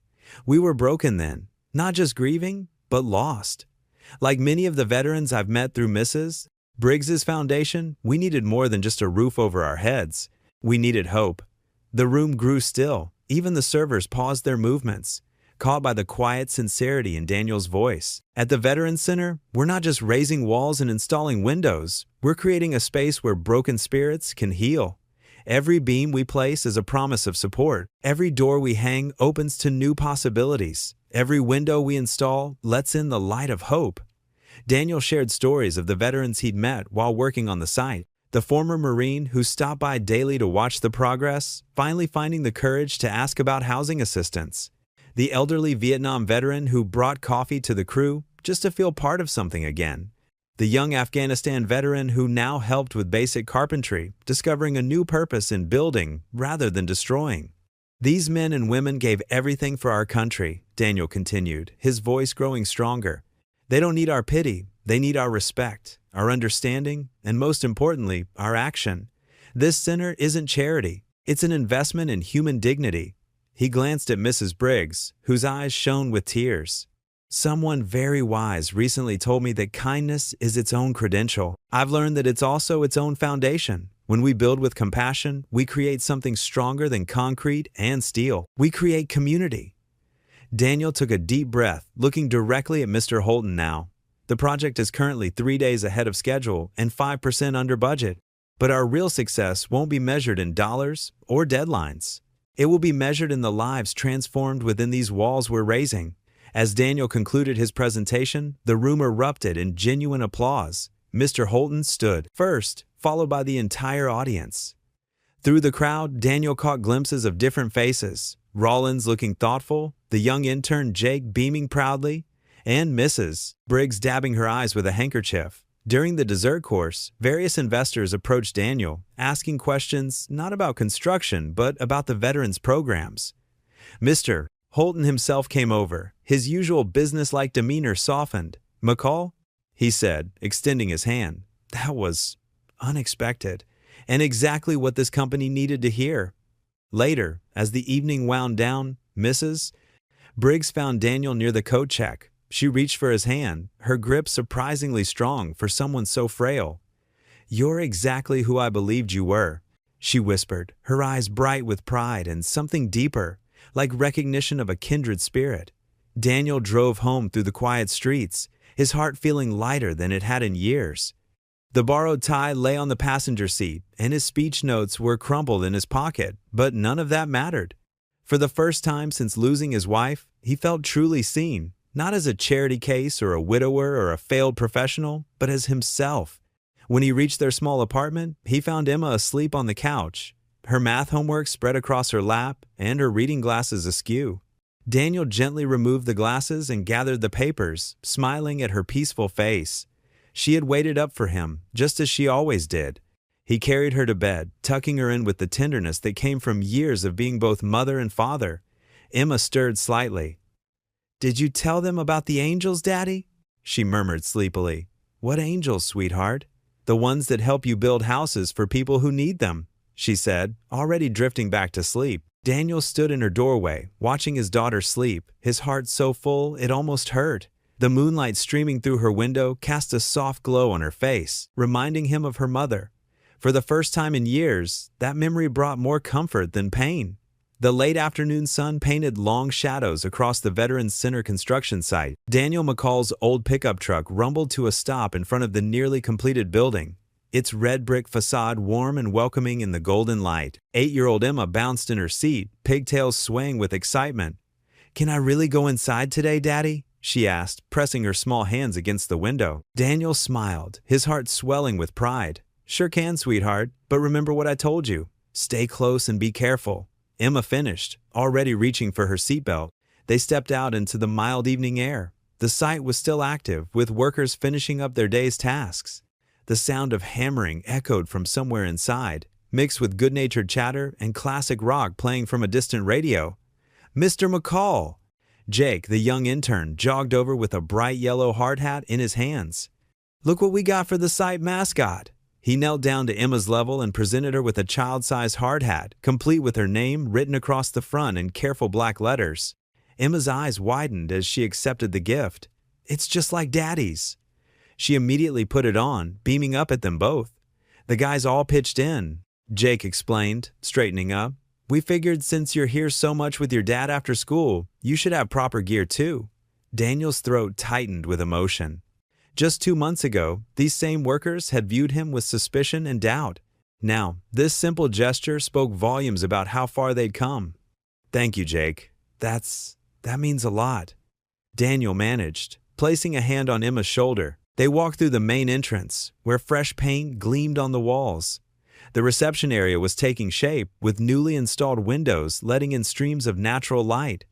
Emma's footsteps echoed on the polished concrete floor as she explored, her new hard hat slightly too big and wobbling with each step. "Look, Daddy, it's so big!" Her voice carried through the space. Workers paused their tasks to wave at Emma, calling out friendly greetings. Many had come to know her from the afternoon she spent doing homework in Daniel's side office while waiting for Mrs. Briggs to pick her up for their now regular garden club meetings. Daniel led Emma down the main hallway, pointing out different features. "See those windows? They're special ones that let in lots of light but keep the heat out. And over there, that's going to be a computer room where veterans can learn new job skills." They reached the community room, the heart of the building. High ceilings stretched above them, and the late sun streamed through tall windows, creating patterns on the floor. The space would soon host support group meetings, family gatherings, and celebrations. "This is my favorite part," Daniel said softly. He guided Emma to a wall where workers were installing a mural. The design showed a sunrise over mountains, with silhouettes of service members helping each other climb upward. Below it, carved in stone, were the words, Hope rises together. Emma studied the mural intently. Is this why you always say God has a plan, even when bad things happen? Daniel knelt beside her, surprised by her insight. Yeah, sweetheart. Sometimes when one door closes, it's because there's a better one waiting to open. Remember when I didn't get that first job here? She nodded solemnly. You were really sad. I was, but if I had gotten that job, I wouldn't have stopped to help Mrs. Briggs that day. And then all of this, he gestured around them, might never have happened. A familiar voice called from behind them. Testing the acoustics, are we? Tom Martinez, the site foreman, approached with a clipboard. Looking good in that hard hat, Miss Emma. Emma straightened proudly. Thank you. I'm going to wear it every time I visit. The grand opening's all set for Saturday, Tom reported, handing Daniel some papers. Mrs. Briggs approved the final details this morning. You've done something special here, Daniel. Not just with the building. Daniel glanced around at the workers, now his friends, who moved with purpose and pride in their work. He thought about the veterans who would soon find hope within these walls, about Mrs. Briggs's unwavering faith in him, and about Emma's growing understanding of perseverance. They walked outside as the sun began to set, casting the building in a warm glow. Emma skipped ahead to examine a newly planted flower bed, her hard hat bobbing with each step. Daniel stood still for a moment, taking in the sight of his daughter playing happily in front of the almost finished center. He remembered the crushing disappointment of that first rejected interview, the rain-soaked day helping Mrs. Briggs, and all the small moments that had led to this transformation. Looking up at the deepening sky, he whispered quietly, "Thank you, Lord, for this second chance." The sound of Emma's laughter mixed with the evening breeze, and Daniel felt a deep sense of peace settle over him. The center stood as a testament not just to second chances, but to the power of faith, kindness, and perseverance. The morning sun climbed high over the Veterans Center as crowds began to gather. Red, white, and blue bunting draped the freshly painted walls, and American flags rippled in the gentle breeze. Folding chairs lined the parking lot in neat rows, already filling with townspeople dressed in their Sunday best. Daniel McCall adjusted his tie for the 10th time, watching from behind the temporary stage. His hands trembled slightly as he reviewed his notes. Emma, wearing her prettiest yellow dress, sat in the front row next to Jake, the young intern who had become like family over the past months. Mrs. Eleanor Briggs stood near the podium, radiant in a powder blue suit. Her silver hair caught the sunlight like a crown. She greeted each arrival with the grace of a queen, but her eyes kept finding Daniel, twinkling with quiet pride. A local high school band played patriotic tunes, while veterans in crisp uniforms helped elderly guests to their seats. The atmosphere buzzed with joy and anticipation. Even Mr. Rollins and the other Holton construction executives seemed caught up in the spirit of the day. Their usual stern expressions softened. Are you ready? Mrs. Briggs touched Daniel's arm gently. You look wonderful, my dear. Daniel smiled, though his stomach churned. I'm not much for public speaking. Nonsense. Just speak from your heart, as you always do. She patted his hand. God didn't bring you here by accident. The mayor stepped up to the microphone first, making brief remarks about community and progress. Daniel barely heard the words. He was lost in thought, remembering that rainy day when he'd first met Mrs. Briggs on the roadside. How different his life had been then, how close he'd been to giving up. Finally, Mrs. Briggs took the podium. Her voice rang clear and strong across the crowd. Dreams don't always arrive in the packages we expect, she began. Sometimes they come disguised as flat tires and closed doors. A knowing chuckle rippled through the audience. She spoke about her late husband's vision for supporting veterans, about second chances and divine timing. Then she turned, extending her hand toward Daniel. And now, I'd like to introduce someone very special, a man who embodies everything this center stands for, Mr. Daniel McCall. The applause was warm as Daniel approached the microphone. He cleared his throat, looking out at the sea of faces. Emma gave him a thumbs up, and his racing heart steadied. 6 months ago, he began, his voice growing stronger with each word. I stood in an interview room, being told I had nothing to offer, that my years of caring for, my dying wife and raising our daughter had made me irrelevant. He paused, emotion thick in his throat. But God had other plans, and he sent an angel named Eleanor Briggs to remind me that our worth isn't measured by a resume. Mrs. Briggs dabbed at her eyes with a handkerchief as Daniel continued.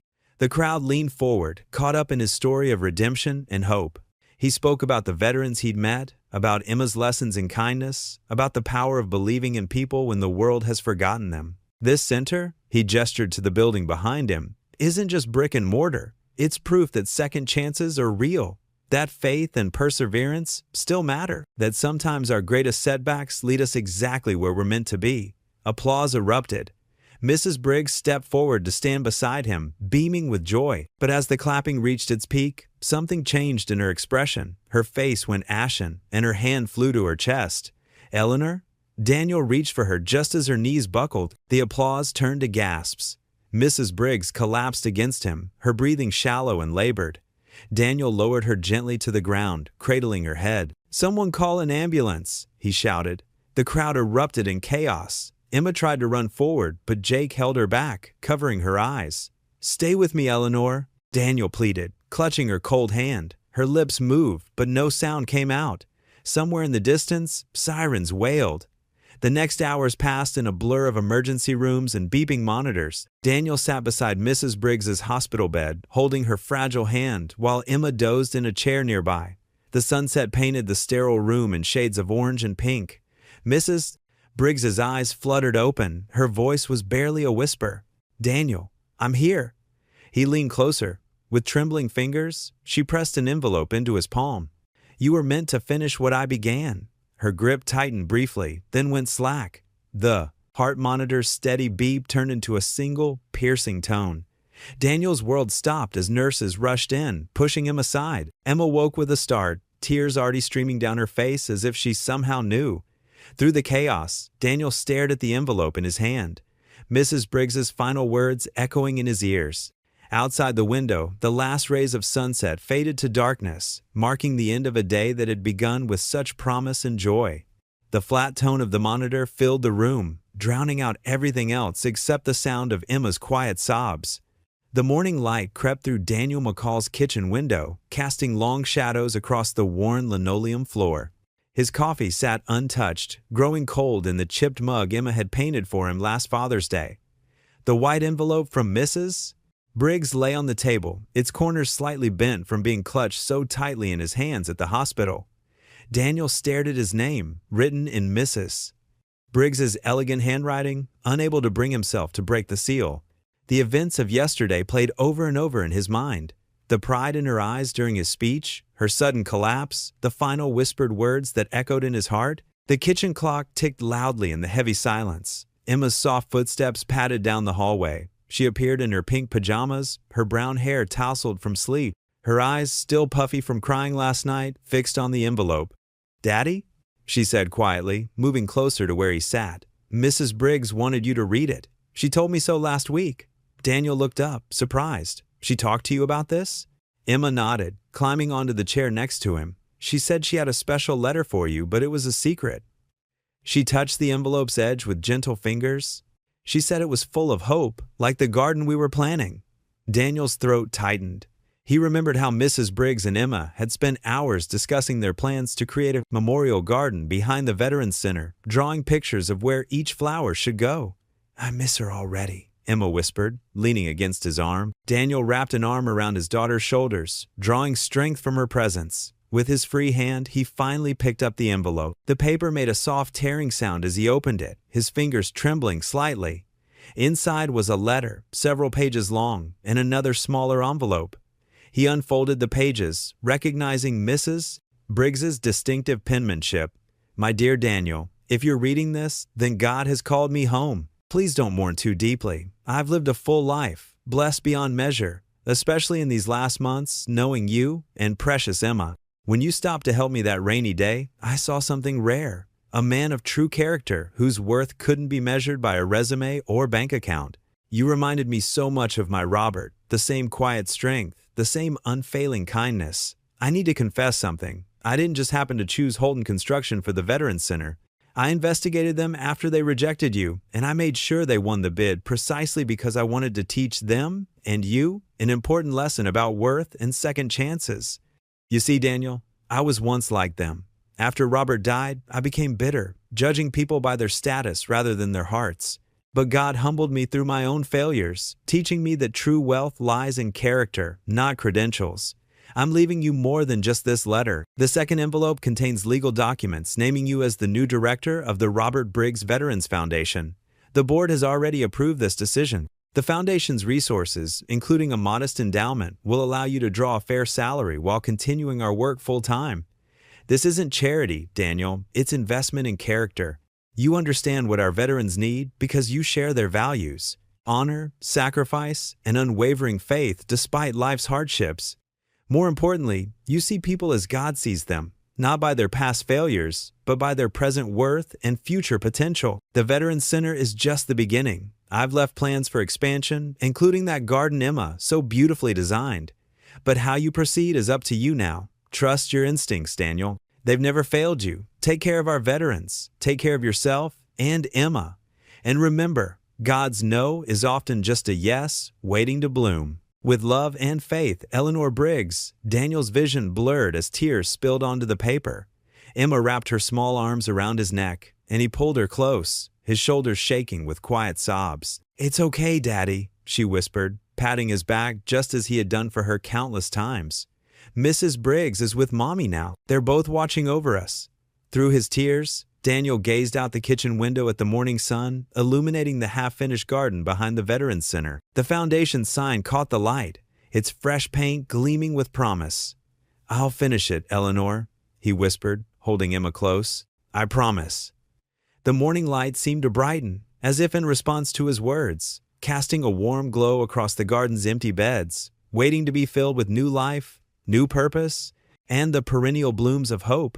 The autumn breeze rustled through the maple trees, scattering golden leaves across the church lawn. Daniel McCall stood at the podium, his dark suit pressed and neat, facing the crowd gathered for Eleanor Briggs's memorial service. The small chapel overflowed with people whose lives she had touched.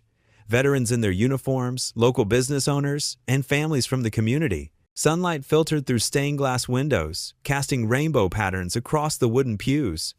Emma sat in the front row, wearing the blue dress Mrs. Briggs had given her, clutching a white rose. Her small face was solemn but peaceful, reminding Daniel of how his daughter had handled loss before, with a wisdom beyond her years. "Eleanor Briggs," Daniel began, his voice steady despite the ache in his heart, saw what others missed. She looked past appearances, past circumstances, past failure, and found the gold in people's hearts. He paused, drawing a deep breath. 3 months ago, I was a man with a broken resume and a wounded spirit. But Eleanor, she saw a father trying his best. She saw potential where others saw risk. The faces before him nodded in understanding. Many of them had similar stories, moments when Eleanor had believed in them when no one else would. She taught me that faith isn't just about believing in God. Daniel continued, gripping the edges of the podium. It's about believing in his ability to work through ordinary people. Eleanor never wanted recognition. She wanted results. Lives changed, hope restored, dignity returned. In the third row, Mr. Holton sat with his head bowed, his usual businesslike demeanor softened by genuine grief. Daniel noticed how the company owner's shoulders hunched slightly, as if carrying a weight of realization. Eleanor's greatest gift wasn't her money or her influence. Daniel's voice grew warmer. It was her ability to see the best in people before they could see it in themselves. She believed in second chances because she understood that sometimes our greatest failures lead to our most important missions. The veterans in attendance sat straighter, many wiping their eyes. They knew firsthand how Eleanor had transformed their struggles into stepping stones. She used to tell me, "Daniel, when God closes a door, He's not punishing you. He's protecting you until the right door opens." Daniel smiled through his tears. Eleanor was that open door for so many of us, and now it's our turn to keep that door open for others.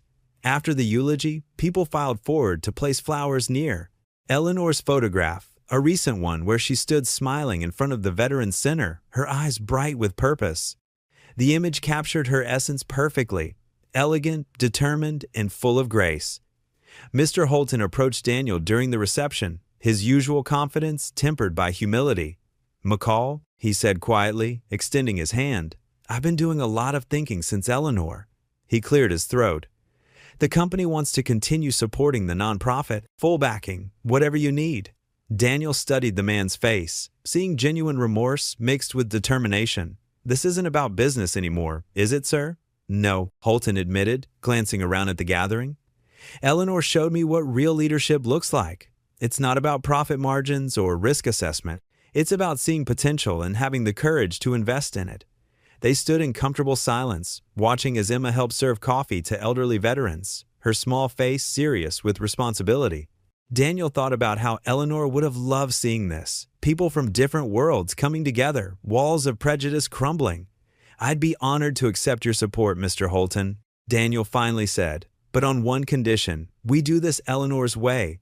Every person gets a fair chance, regardless of their past." Holton nodded, understanding the deeper meaning. "Agreed. And Daniel?" He paused. "I'm sorry about how we treated you before. Eleanor was right about you." The afternoon sun began to fade, casting long shadows across the church garden where Eleanor had spent so many hours tending roses. People were starting to leave, carrying with them memories of a woman who had changed their lives through simple acts of faith. Daniel stood by the chapel steps, thanking people for coming, sharing quiet moments with those who needed to tell their own Eleanor stories. Each tale reinforced the magnitude of her impact, the quiet ways she had woven hope into the fabric of their community. Emma finished helping with the cleanup and made her way to her father's side. Her small hand slipped into his, warm and reassuring. Looking up at the golden sky, she squeezed his fingers gently. "She's watching from heaven, Daddy." The morning sunlight streamed through the windows of Daniel's new office at the Veterans Center. 3 weeks had passed since Eleanor's memorial, and the desk before him, her old desk, still held traces of her presence. A silver letter opener, a small crystal cross, and a framed photo of her husband in uniform. Daniel ran his fingers along the smooth mahogany surface, remembering her words. "You were meant to finish what I began." He pulled out a fresh notepad and began sketching plans for new programs.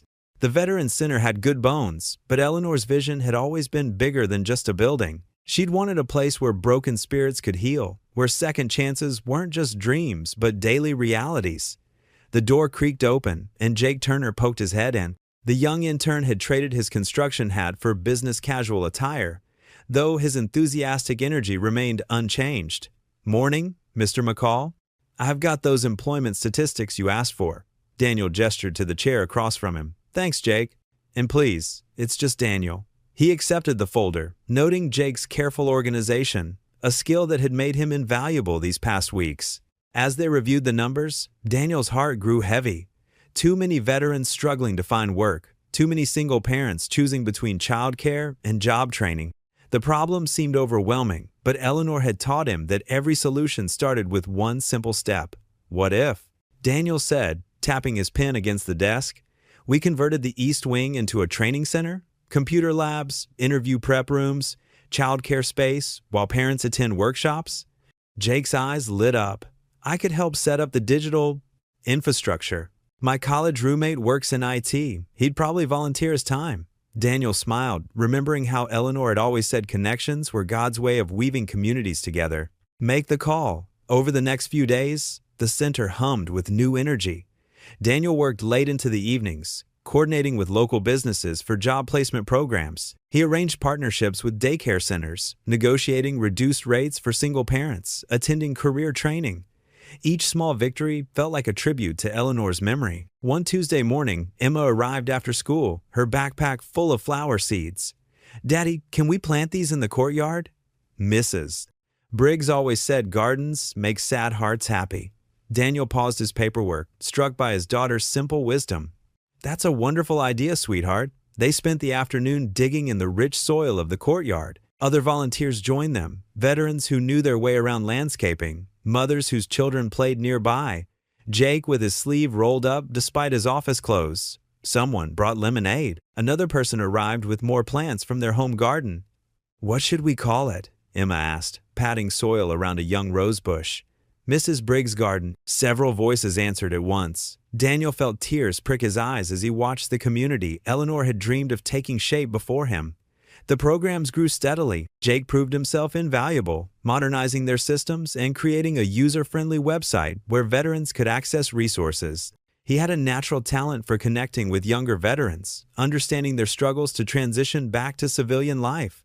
Jake said one afternoon as they reviewed applications for their job training program, "I used to think success meant a corner office and a fancy title, Mrs. Briggs, and you showed me it's about the lives you touch." Daniel nodded, thinking of his own journey. Eleanor had a way of helping people find their true purpose. The courtyard garden flourished as summer approached. Emma spent hours there after school, teaching other children how to tend the flowers. Veterans would sit on the benches, finding peace among the blooming plants. Single parents would meet there, sharing stories and support while their children played. One evening, as the sun painted the sky in shades of pink and gold, Daniel stood before the completed building. The sign above the entrance read, "Eleanor Briggs Veterans Center," with smaller letters beneath, "Where Hope Grows." The courtyard garden burst with color, roses, daisies, and marigolds dancing in the evening breeze. Through the windows, he could see people moving about their evening activities, a computer class in session, a support group sharing coffee, children doing homework while their parents attended job training. The center had become exactly what Eleanor had envisioned, not just a building, but a beating heart of hope in the community. Daniel closed his eyes, feeling the warm breeze on his face. For the first time since losing his wife, since all those doors had closed in his face, since Eleanor's passing, he felt completely at peace. He understood now that this had been God's plan all along, not just for the sinner, but for him. Every rejection, every setback had led him here, to continue Eleanor's legacy of love and second chances. The garden's sweet fragrance filled the air as the day's last light painted the building in warm hues. Daniel stood there, grateful for the journey that had brought him to this moment, this purpose, this peace. The morning sun cast long shadows through Daniel's office window as his phone buzzed. The caller ID displayed Holton Construction. His thumb hesitated over the screen for a moment before answering. Daniel McCall speaking. "Mr. McCall," came the crisp voice of Miss Dorsey, the same executive who'd dismissed him months ago. "I hope I'm not catching you at a bad time. The board would like to discuss an opportunity with you."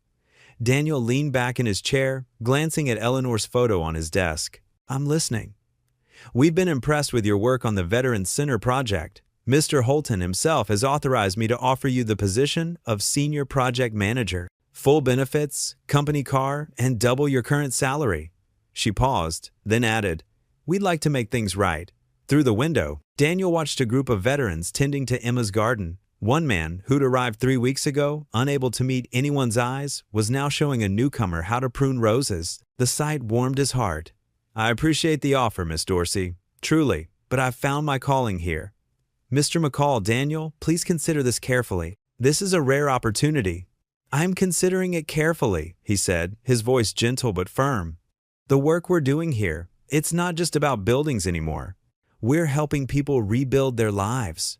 A veteran's young son ran past his window, chasing a butterfly through the garden.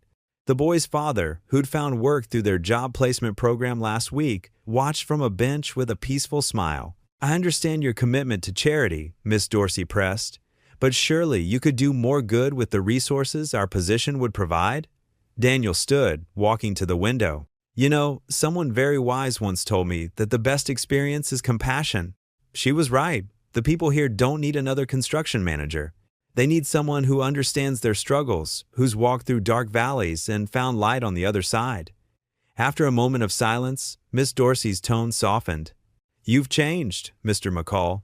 "No," he smiled. "I've just finally become who I was meant to be." The conversation ended amicably, and Daniel returned to reviewing applications for their new job training program. An hour later, his assistant knocked on the door. "Mr. McCall, Mr. Holton is here to see you." Daniel looked up, surprised. Henry Holton stood in the doorway, his usual power suit replaced by a casual blazer. The company owner's expression was thoughtful as he took in the modest office. "May I come in?" Holton asked. "Of course." Daniel gestured to a chair. "What brings you here?" Holton settled into the seat, his eyes landing on Eleanor's photo. "I heard you turned down our offer. News travels fast. In our business, it does." Holton leaned forward. "I came to understand why, and perhaps to make a different kind of offer." Daniel waited, noting how the usually imposing businessman seemed almost humble.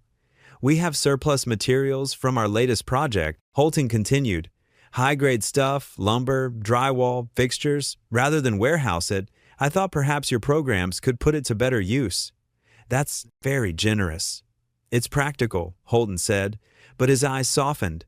Eleanor Briggs taught me something through you, McCall. Success isn't just about profit margins. It's about the lives we touch along the way. Daniel thought of Eleanor's letter, still kept in his desk drawer. She had a way of teaching without preaching. Indeed. Holton stood, moving to the window. Below, veterans and volunteers worked together in the garden, their laughter floating up. You've created something special here. We all have, Daniel corrected. Every person who walks through those doors adds something valuable. Holton turned, extending his hand. Let's make it official then. Holton Construction would like to become a regular donor to your programs. Materials, expertise, whatever you need. Daniel stood and grasped the offered hand. The handshake felt different from their first meeting. No power plays, no judgment, just mutual respect between two men who'd found common ground. Thank you, Daniel said simply. No, Holton replied. Thank you for showing us a better way. After Holton left, Daniel walked through the center's halls, greeting people by name, listening to their stories. He found Emma in the garden, teaching younger children how to plant sunflower seeds. Daddy, she called, her hands dirty, but her smile bright. Mr. Jake says we're getting new supplies to build more rooms. Daniel knelt beside her, helping to pat soil around a tiny seedling. That's right, sweetheart. Remember the company that didn't hire me before? Emma nodded, her face scrunching at the memory. Well, they offered me a job again today. A big job. Did you take it? She asked, though her knowing smile suggested she already had the answer. No, Daniel said, watching the sunlight dance through the leaves of Eleanor's memorial garden. Sometimes winning means walking away from what once hurt you. Emma leaned against him, her small hand finding his. Together, they watched as more volunteers arrived, carrying garden tools and hope in equal measure. The center hummed with activity, a living testament to Eleanor's vision and the power of second chances. The autumn breeze rustled through the newly planted maple trees outside the Veterans Center, their leaves a tapestry of gold and crimson. Inside the main hall, Daniel adjusted his tie as he watched volunteers set up round tables draped in cream-colored linens. Crystal centerpieces caught the late afternoon light, sending tiny rainbows dancing across the walls. Is this straight, Daddy? Emma called from her stepladder, carefully hanging a banner that read, First Annual Eleanor Briggs Memorial Fundraiser. Daniel smiled, steadying the ladder. Perfect, sweetheart. Just like Mrs. Briggs would have wanted it. The hall had transformed since those early construction days, where there had once been bare concrete and exposed beams. Warm wooden floors now gleamed. Photos of veterans and their families lined the walls, telling stories of lives rebuilt. And in the center, above the podium, hung a portrait of Eleanor Briggs, her kind, eyes seeming to watch over everything with quiet approval. As evening approached, guests began arriving. Veterans in press uniforms mingled with local business owners and families who'd found hope within these walls. Jake, now the center's full-time program coordinator, greeted people at the door, his confidence a far cry from the uncertain intern he'd once been. Mr. McCall, a young mother called out, waving as she entered with her two children. The job training program changed our lives. We just got our own apartment. Daniel squeezed her shoulder warmly. That's exactly what Mrs. Briggs dreamed of. The dinner service began promptly at 6. The catering had been donated by local restaurants, many of whom had known Eleanor personally. The smell of roasted chicken and fresh bread filled the air as servers, all volunteers from the community, moved efficiently between tables. At the podium, Daniel cleared his throat. Welcome, everyone. Tonight, we honor a woman who saw beyond surfaces to the heart of people. His voice caught slightly. Eleanor Briggs taught me that second chances aren't just about getting another opportunity, they're about creating opportunities for others. He shared stories of the center's first year, the job placement program that had helped 30 veterans find work, the support group for grieving spouses that had become a tight-knit family, the children's tutoring program that Emma had inspired. And now, Daniel said, smiling toward his daughter, someone very special would like to share a few words. Emma approached the microphone, her Mary Jane shoes clicking against the wooden steps. She wore her best blue dress, her dark hair pulled back with the butterfly clip Mrs. Briggs had given her. In her hands, she clutched a piece of paper covered in careful handwriting. The room fell silent as she began to read. Dear Mrs. Briggs, I learned in school that angels have wings, but I think some angels wear normal clothes and drive cars that get flat tires. That's how you found us, because you needed help, but really, you were helping us all along. You told me once that kind people can change the world. I didn't understand then, but I do now. I see it when Daddy helps someone find a job, or when the veterans smile at dinner, or when Miss Sarah finally stopped crying at the grief group and started laughing again. You changed our world first. You believed in Daddy when other people didn't. You showed us that sometimes the best houses aren't built with hammers. They're built with love and second chances. I plant flowers in your garden every Saturday. Daddy says they're like your kindness. They keep growing and making everything more beautiful. I hope you can see them from heaven. Thank you for being our angel. Love, Emma. By the time she finished, there wasn't a dry eye in the room. The silence held for a moment before erupting into applause. Emma curtsied slightly, just as Mrs. Briggs had once taught her, before running back to Daniel's waiting arms. Mr. Holton stood up from his table, dabbing his eyes. I'd like to announce that Holton Construction will match all donations tonight, dollar for dollar. Other business owners quickly followed suit with their own pledges. As the evening continued, people lined up to share their stories and contribute. A veteran handed over his first paycheck from his new job. A widow donated her wedding ring, saying Eleanor had helped her find strength to move forward. Children emptied piggy banks into the donation box. The final total exceeded anything Daniel had imagined possible. But more than the money, it was the spirit in the room, the tangible sense of community and purpose that would have made Eleanor proudest. As the guests began to leave, each stopping to hug Emma or shake Daniel's hand, the sunset painted the sky in brilliant pinks and purples. Daniel stood before Eleanor's portrait, its placement catching the last rays of light. "We did it, Eleanor," he whispered, his voice thick with emotion. Her painted eyes seemed to twinkle with that familiar warmth, that unwavering faith in the goodness of people and the power of second chances. The morning sun painted long shadows across the cemetery's dewy grass as Daniel and Emma made their way between the quiet rows of headstones. Emma clutched a bouquet of yellow daffodils, Mrs. Briggs's favorite flowers, ever three, while Daniel carried a small basket filled with gardening supplies. They found her grave nestled beneath a mature maple tree. The polished granite headstone read, Eleanor Marie Briggs, beloved wife, friend, and guardian angel. Daniel knelt down and began clearing away fallen leaves, his movements gentle and purposeful. "The grass is getting a little long," he murmured, pulling out small garden shears from the basket. Emma watched as he carefully trimmed around the edges of the headstone, making everything neat and tidy, just the way Mrs. Briggs had always kept her own garden. "Can I put the flowers now, Daddy?" Emma asked softly, holding the bright blooms close to her chest. Daniel nodded, sitting back on his heels. "Go ahead, sweetheart." Emma stepped forward and arranged the daffodils in the bronze vase embedded in the stone. Her small fingers adjusted each stem with careful consideration until the arrangement looked perfect. She stepped back, satisfied with her work. Daniel reached out and traced Mrs. Briggs's name with his fingertips. "Well, Eleanor," he said, his voice warm despite the morning chill, "I thought you might like an update on how things are going at the center." Emma settled cross-legged beside him on the grass, her pink dress spread around her like flower petals. She knew this ritual well. Every month they came here, and her father would talk to Mrs. Briggs as if she were sitting right there with them. "The Veterans Program has really taken off," Daniel continued. "Remember Jake, the young intern? He's heading up our job placement initiative now. Last week, we helped 5 more veterans find steady work." He smiled, remembering the joy on their faces. "And that single-parent support group you always wanted? We've got 30 families involved now. They meet every Tuesday night while we provide childcare."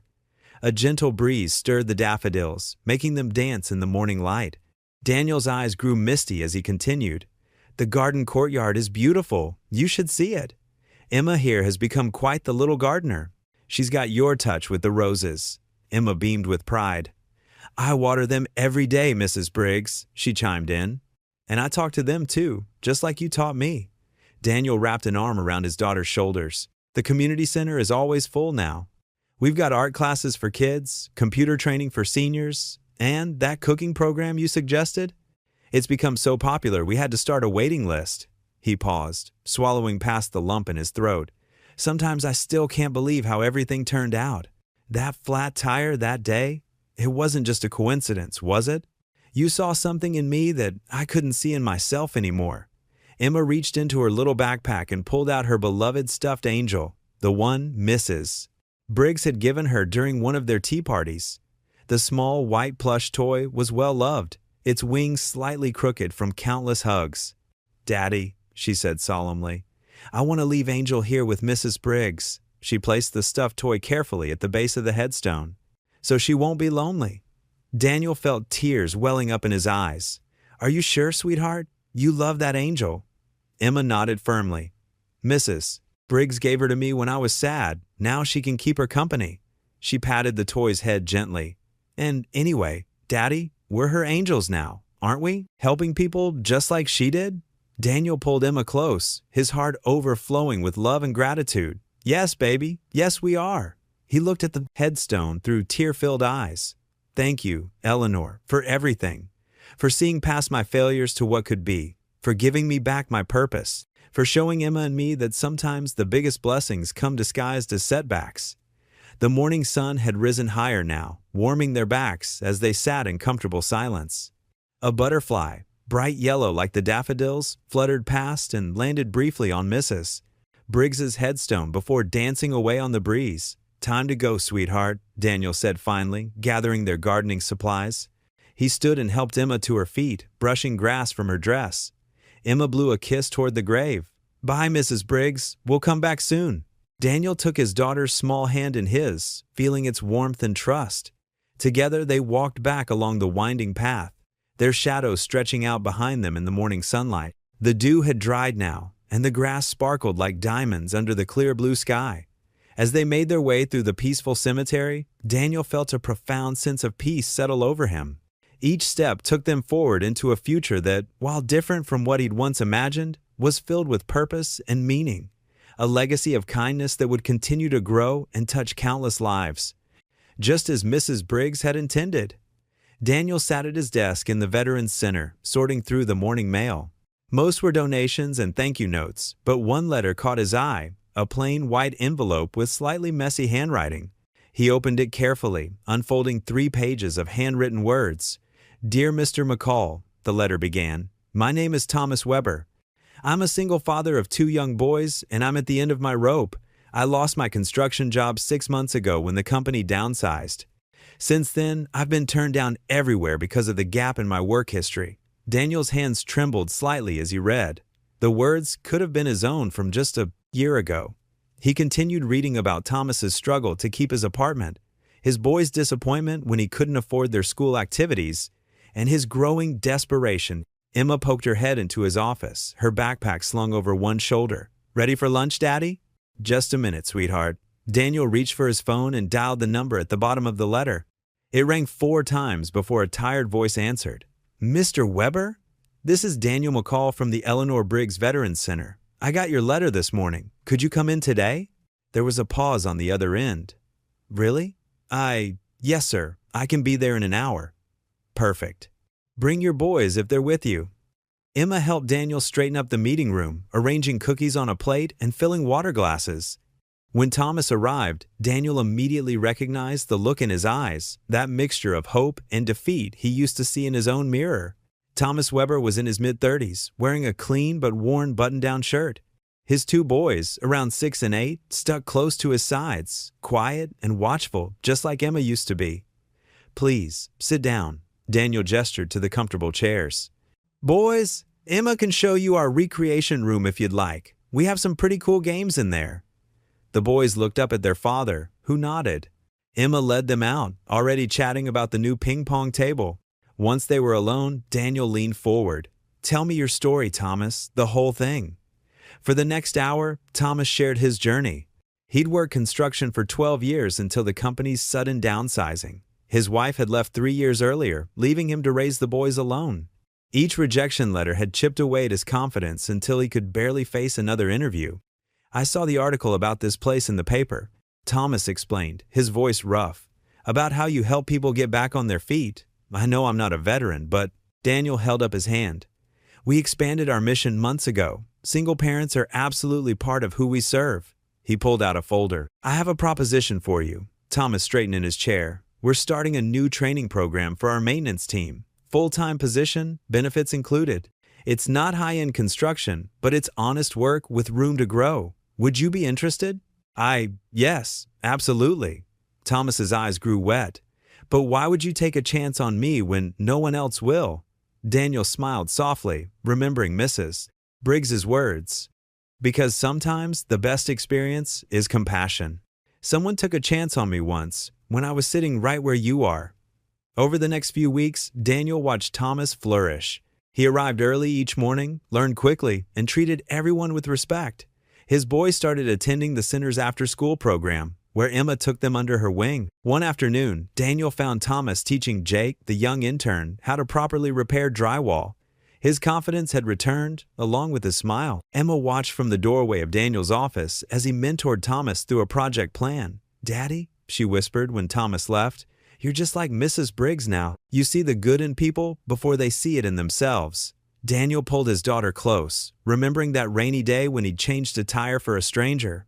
"You know what Mrs. Briggs taught me? That kindness keeps multiplying. Every time we help someone, they go on to help others. It never ends." That evening, as Thomas gathered his boys to head home, he paused in Daniel's doorway. "Mr. McCall, I just wanted to say thank you, not just for the job, but for believing in me." Daniel thought of Eleanor's proud smile, of all the lives she'd touched through her faith in others. He looked at Thomas and saw himself a year ago, a good man, finding his way back to hope. "That's what we do here," he said quietly. "We believe in people until they remember how to believe in themselves." As Thomas's pickup truck pulled away, Emma slipped her small hand into Daniel's. He squeezed it gently and whispered, "Kindness keeps multiplying." Golden afternoon sunlight spilled across the Veterans Center courtyard, casting long shadows through Mrs. Briggs's garden. The space buzzed with life and laughter as hundreds of community members gathered for the one-year anniversary celebration. Children darted between clusters of adults, their gleeful shrieks mixing with the gentle jazz music floating from speakers mounted near the pergola. Daniel McCall stood near the refreshment table, watching the scene with quiet joy. The courtyard had transformed from a construction site into a thriving sanctuary. Raised flower beds overflowed with bright blooms, all planted by volunteers. Veterans in wheelchairs chatted with young families on benches dedicated to fallen heroes.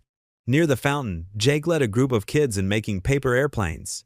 "Daddy," Emma's voice cut through the crowd. "When are they going to do the special part?" Daniel checked his watch and smiled. "Just a few more minutes, sweetheart. Why don't you go get your bike ready?" Emma bounced with excitement before racing off toward the storage shed where her prized possession waited. The pink bicycle had been his first major purchase after the center started turning a profit. He'd surprised her with it on her 9th birthday, fulfilling the promise he'd made that difficult morning before his failed interview. Mr. Holton approached, looking distinguished in a navy suit. "Quite a turnout, Daniel. Eleanor would be proud." "Thank you, sir." Daniel shook his hand warmly. Their relationship had evolved from rejection to genuine respect. "We couldn't have done all this without your company's support." "Please." Mr. Holton waved off the gratitude. "You've taught us more about real success than quarterly reports ever could." The music faded, and Jake stepped up to the microphone. "Ladies and gentlemen, if you could gather around the memorial garden, we're ready to begin the dedication ceremony." People moved toward the curved stone wall, where a large object stood draped in blue velvet.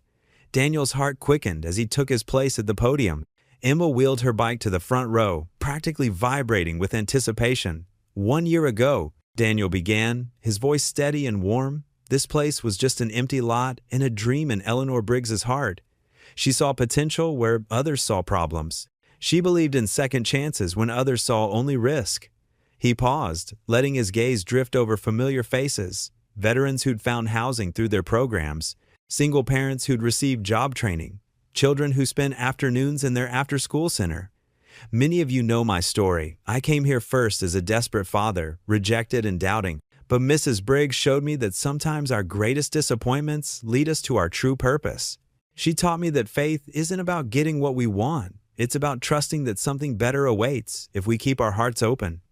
Jake and 2 veterans stepped forward to remove the velvet covering. There, mounted on polished granite, gleamed a bronze plaque that read, "Hope Restored, founded by Eleanor Briggs, built by Daniel McCall."